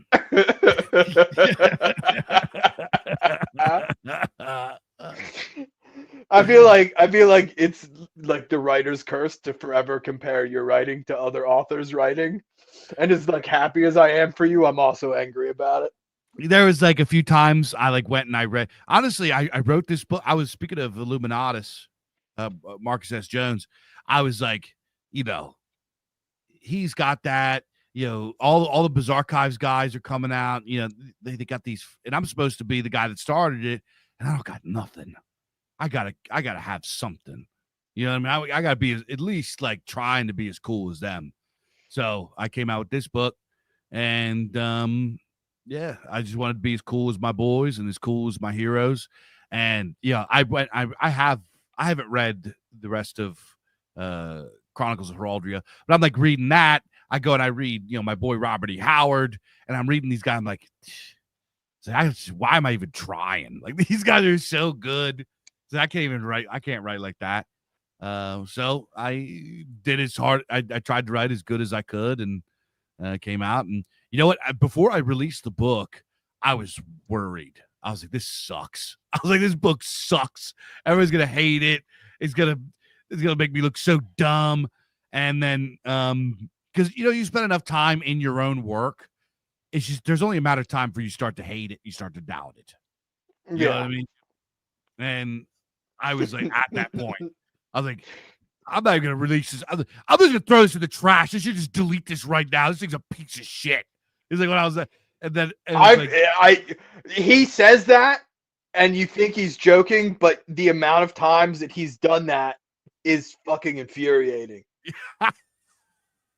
I've experienced many projects of Dave's that have just like ended up in the trash because he like went through an episode where he hated it.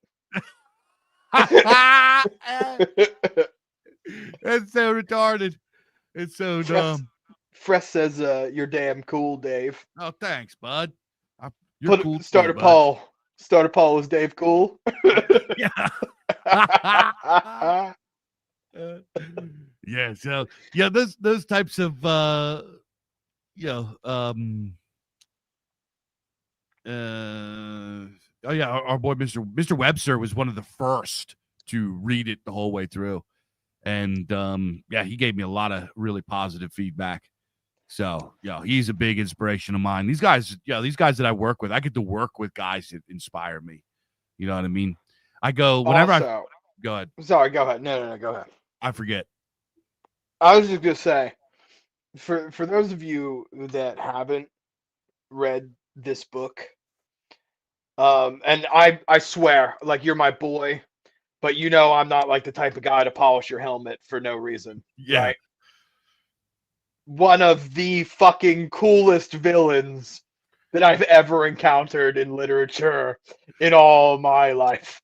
And I've read like a lot of fucking books. One of the fucking coolest guys I've ever read. Thanks, bud. Yeah. That was one of from all of the test readers and the early readers and stuff. And the feedback I've gotten, one of the recurring ones is everybody thinks that the villain is really good. And I'm so glad that I rewrote him. When I first wrote him, and he was so gay. It was like, he was just like he's like, ha ha, I see you've come again, Lucius Lax. Like, I strike again. How dare you foil my plans?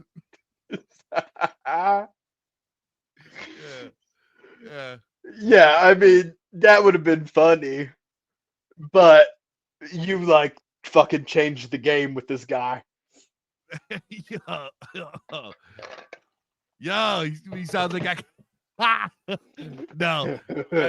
Academic agent is kind of I see him as like King Xerxes. Is that how I see? He's like in this. Yeah, yeah. I'm not gonna grind up academic agent. I like his books, and he's been very kind to me. I'm not gonna roast him.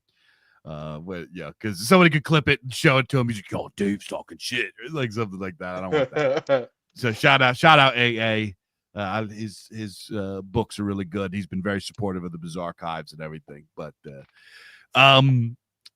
he does kind of sound like that.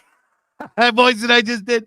But so the villain in it, Alak Dasmanon, for you guys that haven't read it, Mr. Webster says, "Oh shit, I hated that villain. So wanted to smash his face in. He was cool and horrible." Yeah, the villain in the Grimurth Shall Burn, I took him from a standard just evil sorcerer and turned him into the most bizarre thing I could think of. Just I went into the depths of my strange imagination and concocted. He is freakishly alien. He is freakishly alien. He is. I wanted to make a villain that was something different, because I believe very strongly that the antagonist is more important than the protagonist. If the rival or the villain or the enemy of the hero isn't more powerful and more interesting than the hero, then it doesn't make the story as good. So I wanted, to me, I think that Lex is a pretty interesting hero. He's a character that is, he's of this age, right? It's like you can't make a hero today that doesn't acknowledge that Warhammer 40K happened. You can't. Yeah. You gotta. People like the grim hero. People like the grim dark anti-hero. They like that. They like that guy. As much as they might give lip service to this idea of the moral binary, and they want a hero that never does anything bad or whatever, as we were talking about before with the films in the 70s, we feel some kind of way in today's world. We feel as though the moral binaries and the principles and abstractions and stuff have kind of screwed us. So we want this folkish hero, this guy that doesn't really give a crap about that. And he's willing to break the rules on our behalf, because so many of our rules have been broken against us in real life. We're tired of the kangaroo courts. We're tired of the scummy politicians. We're tired of all of that. They break the rules. They have no principles. They don't care. Their only principle is win. So we kind of fantasize about a guy that will be like that on our side for us. And that's what I wanted to make in Lex, is a guy that he's not really a good guy. He's not a nice guy. He's not a guy you'd want to sit down and hang out with. He's a guy that is, he is our monster. He's mankind's monster. And he is out there, and he's not nice. He's not going to shake your hand. He's not going to say thank you. He doesn't care. He wants the bad guys. He wants evil dead. He wants them to feel pain. He wants to make them suffer, as the forces of chaos has made his people suffer. And that's what he does. And in this novel, he sort of becomes more human. The weight of his duties starts to seep through and get to him. And he has moments where his stoicism cracks, and he kind of lets people in. He feels, there's a romance plot. He has a lady. He finally has a lady in his life, and all this kind of stuff.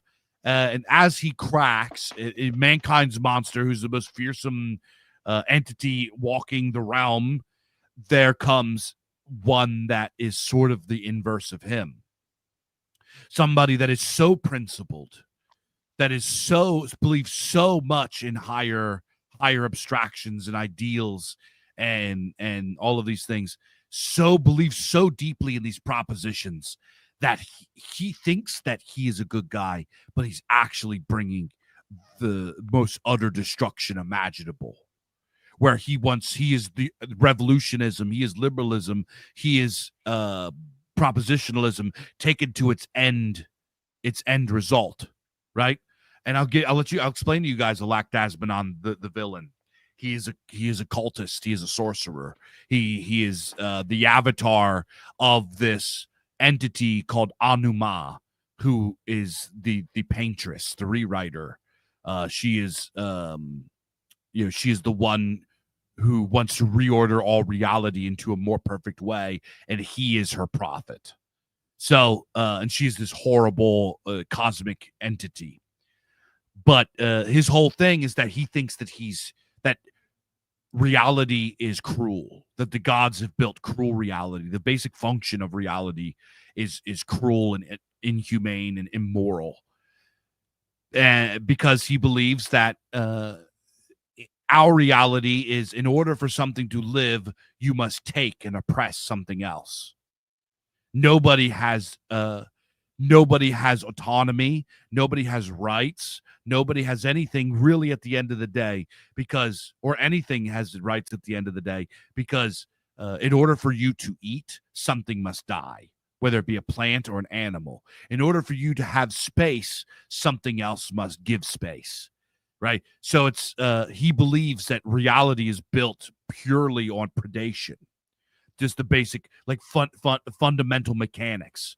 So what he wants to do is recreate an ordered, more perfect world. He believes that nature is chaos, nature is disordered, nature is irrational, and he wants pure rationality, pure order, pure everything, down to every living organism, atom, everything. He wants to recreate, rewrite all of reality and strip what humans and what Lex sees are the imperfections that make the human experience meaningful and beautiful, right?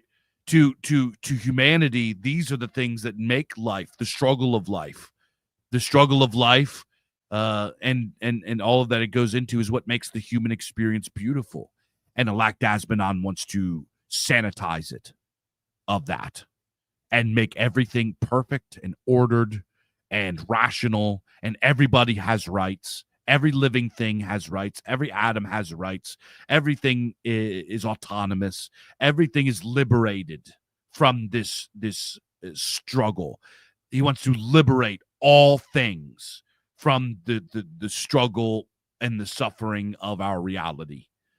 And what he wants to do, and this is what makes Alakdazbanon so weird, is that he speaks as though he is this merciful, humane guy. He says throughout, he's like, why do you reject paradise? Why do you reject me? I'm giving you a gift, right? I am merciful. What you have is cruel and rotten and disordered and gross. I have come to bring perfection. And he doesn't hate any of the bad guys, or his enemies. He doesn't hate any of the good guys, right? He sympathizes with them, right? He sees beauty in there. He's just totally weird and alien how he sees the world and his worldview. And that's who Lex has to battle at the end. He is such an appropriate enemy for Lex. And it's really because you kind of created him as like the anti-Lex, you've really created like a Batman Joker dynamic where it's like they were created for one another. Yeah, actually, Alakdazbanon says in the book that I've experienced this timeline. I've experienced 60 something iterations of this timeline. You can't escape. It always goes this one way. You should give up. And Lex never gives up because Lex trusts his fate. He believes, he understands that, in order for me to unravel this rewriting, this liberation of fate, that I just need to trust in mine. And my fate is more powerful than his idea of liberation, right? So that's kind of the whole story is Lex is kind of brutal. He's kind of uncaring. He's kind of he's not really a guy that you really want to root for until you get into the middle and you start riding with him and you understand Lex is grounded, Lex is folkish, Lex is ancient. Lex are these unfree he is the tyranny of ancestral inheritance. That, and then those things are good because those things belong to us and they're near and dear and true for us.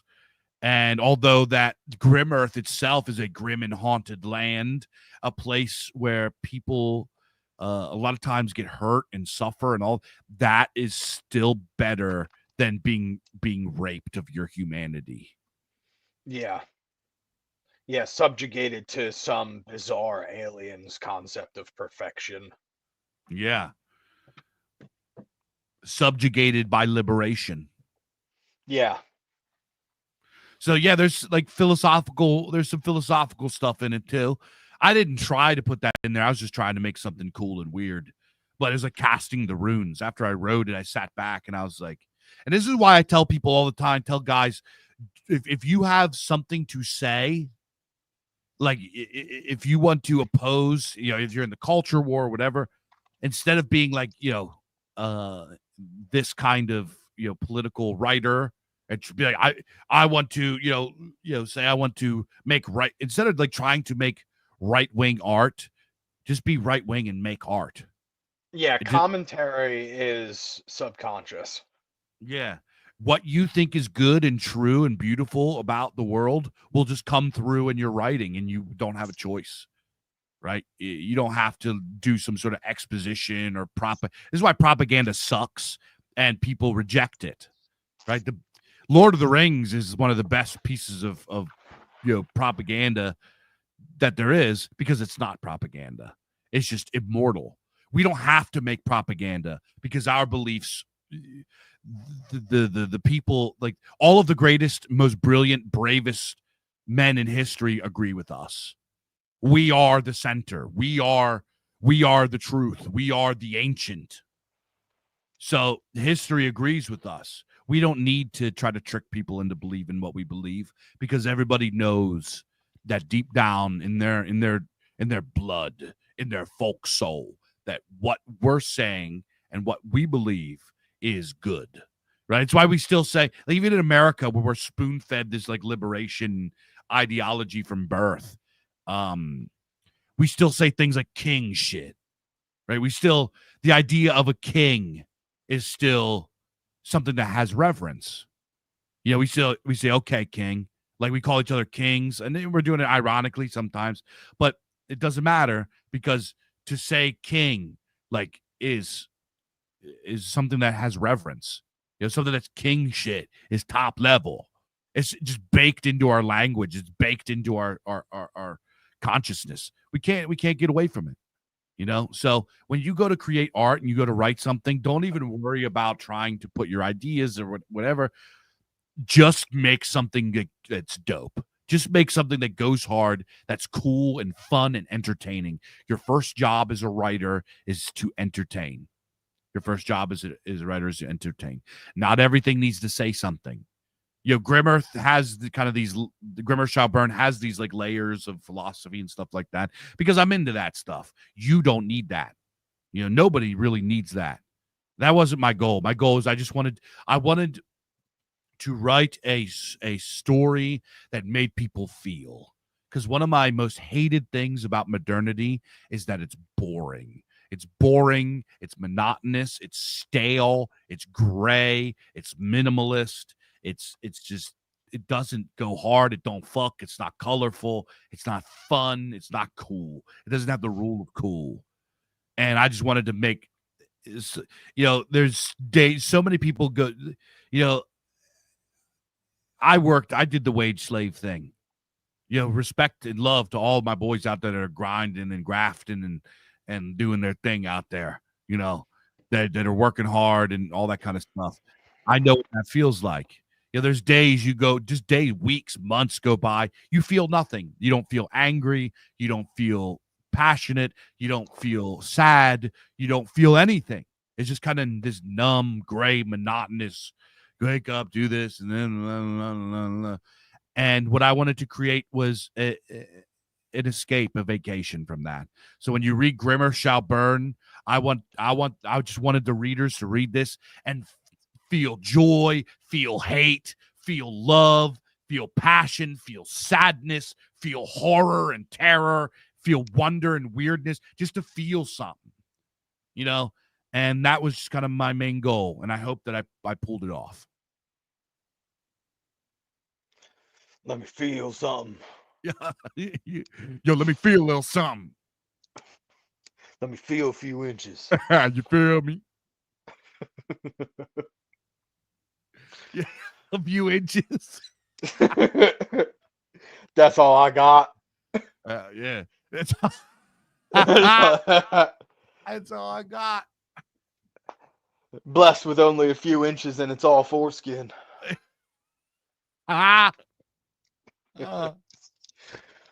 Just a drooping sleeve. Yeah.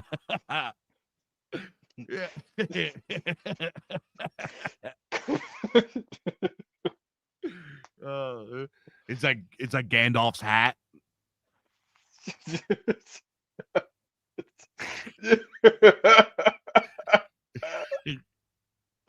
Damn, boy, that shit droops. Damn, that shit's sorceress. That shit ensorcels me. Yo, he got that arcane meat. He got that arcane sleeve. Yeah. So yeah, that's what I wanted to do with Grimurth Shall Burn, and unfortunately, I didn't get what I didn't nail the milestone that I wanted to hit. But hey, I still did pretty good. I was only 10 short. Well, actually, I was like, I think if I count the first of this month, I was 8 short. So yeah, we'll see. But if you're listening out there and you have a big platform that you could write a review, help your boy out. Leave me a review on Amazon too, because that like puts me through the algorithm on Amazon is completely reliant on reviews. Which is gay. Yeah, which is gay. But hey, you know what? Fuck Amazon. Yo, come on, well. Yeah. Hey, we got what does that say? We got 67 people tuning in right now. Hey, how's everybody doing? Where's everybody from? Give me a shout. Tell me what country you're from in the chat. Rise up in the chat. Rise up. Rise up. All right, we're coming up on 3 hours now. Oh yeah. Freaking we're gonna start doing this Tuesday, Wednesday, Thursday. We're gonna do 4 to 6. We did a little extra today, but we're gonna shut it down earlier tomorrow on the next day. So we're gonna start streaming more. So I hope everybody enjoyed the stream. We're gonna shut it down. If anybody has anything in the chat you want to bring up, send me a super chat. If you want us to talk about anything else, I'm gonna take a quick break. I'm gonna get something to drink, and I'll be back, and then we'll begin our outro segment there. So give me a minute, 1 minute, and we'll be back. Let me play a little something here. What do we got? What do we got here in the freaking here we go. I'll be back after this. It is time. It is here. There is no escape. We have returned with the Bizarcast Issue 7, a vile volume for solitary sufferers. available on Amazon.com and thebizarchives.com. Follow us on Twitter and Telegram at The Bizarchives.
All right, cool.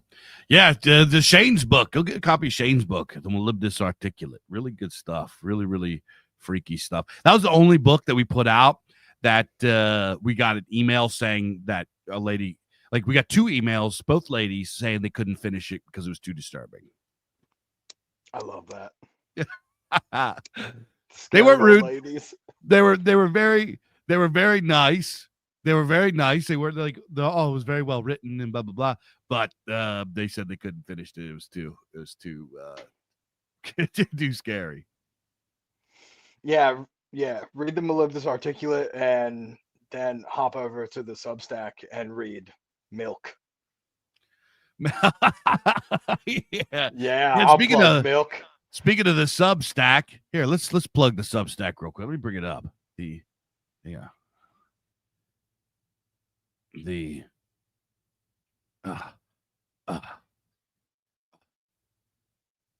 Lisk Substack. No. Okay.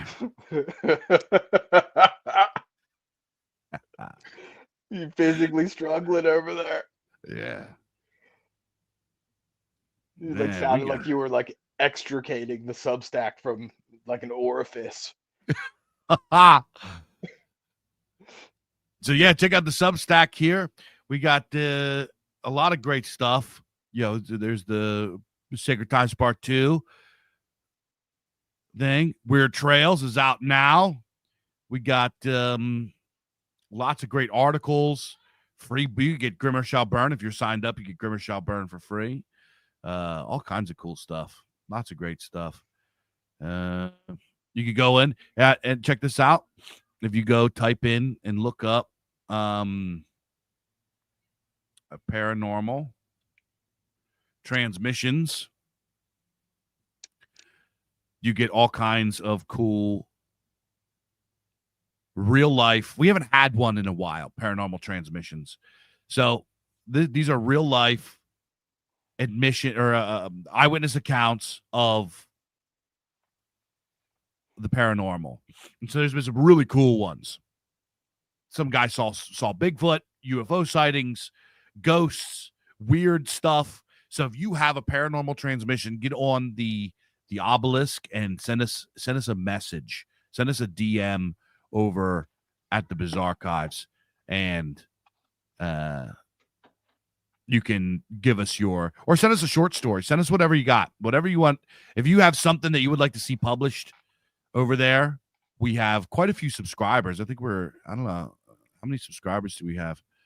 I'm not sure about. Does it say archive, leaderboard? How many subscribers? I'm not sure how many subscribers we have. It's in the thousands. We have thousands of subscribers, I believe. maybe 2,000-3,000. I'm not sure, but so you will get on a lot of eyes if you send something in to us. We love the paranormal transmissions. Paranormal transmissions are really cool. But yeah, one of them was there's a guy that was working on like some kind of like oil rig or a sea vessel or something, and the camera caught some sort of underwater like fish man creature. There was another one. That. Yeah, that was pretty freaky. Let me see if I can find. I hate that. Let me see if I can find it here. It's good. Let me see here. What's a midge? I don't know. So you got Fresh said something about Scotland and Ireland. You guys can bond over your hatred of summer midges. I don't know what that is. Summer minges. What is it? Let me see if I can find it.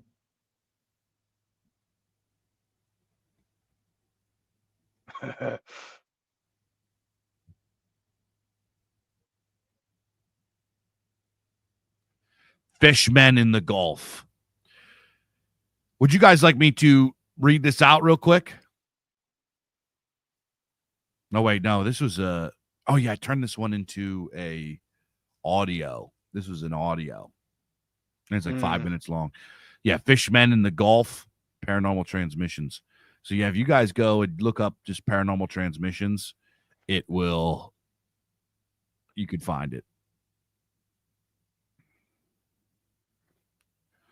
So really, really cool stuff over there. Our Substack rules. Our Substack really rules. So if you like this type of content, there's a ton of it over there. There's short fiction, there's reviews, there's commentary pieces, there's lots of good stuff. You're gonna like it. So go over there, check out the Obelisk. You get there's a lot of content free, but if you want to get a free ebook every month, you got to sign up. It's only $5. It's like the lowest tier. I was gonna put it to $1, but you can't go any lower than $5. So apparently a midge is a small bitey bug. A bitey bug. Yeah. Apparently they're like a pest. Sounds not terribly dissimilar from horse flies. A midge fly. What is a midge? Unlike minges, they eat you. I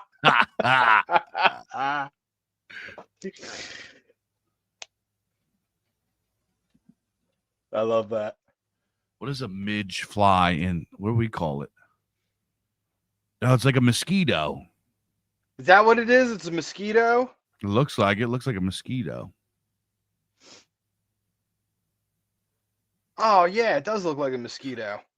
Yeah. Boys, is it the same thing as a mosquito, or is it like a different species? They're a little different. They're a little different. I'm like looking at a midge versus mosquito chart right now. Do we have midges in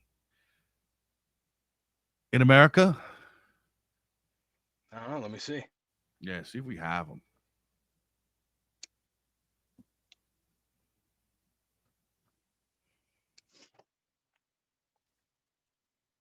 Yeah, they are found throughout America. We probably just call them all mosquitoes. Yeah, it was probably just mosquitoes to us. Either way, they can get fucked. Says, oh no, the horseflies are pussies compared to the midge. They come in swarms, but they are like tiny. But like they're tiny. Like, I mean, yeah, fuck that. Oh, yeah, fuck that. I'd rather deal with one horsefly bite than a fucking cloud of these nightmare mosquitoes. Nah. How do you deal with them? Like a flamethrower? No. Yeah, Flammenwerfer. Flammenwerfer.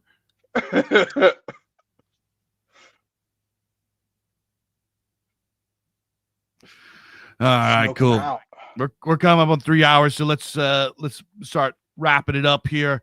We have this episode has been brought to you by Slags! Art thou a distinguished glass of tall drink? Then exfoliate thine epidermal folds with the slick insulation of slags! Slags! Know how to use them! From the mealy bilged parts of ancient Mesopotamia, we bring for your coarse pleasures an ancient revelation of deific proportions. Desire to be blessed with a baby's girth? Then lather thine girdles with the hideously repulsive tactile delight of slags. Perhaps you slaver for the sweet treats of yesteryear. Fear not, my sour succulence, for Slags has got you covered. Call for your free consultation today. If approved, we will schedule your leg flensing. Happy Slags giving! Endorsed by Mitchell Throbob Scott.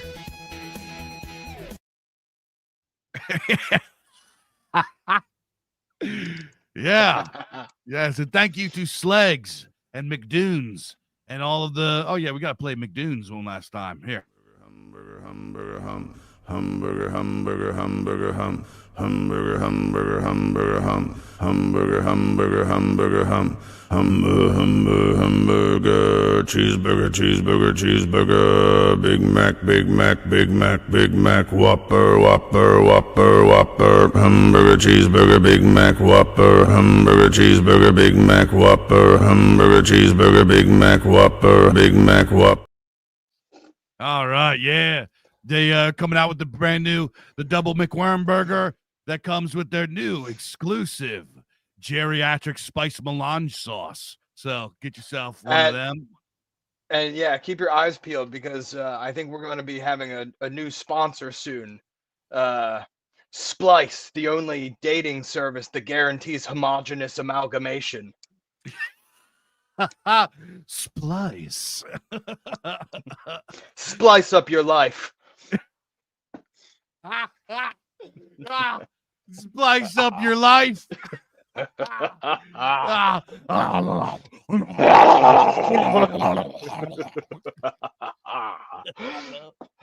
right, boys. I'll see you next time.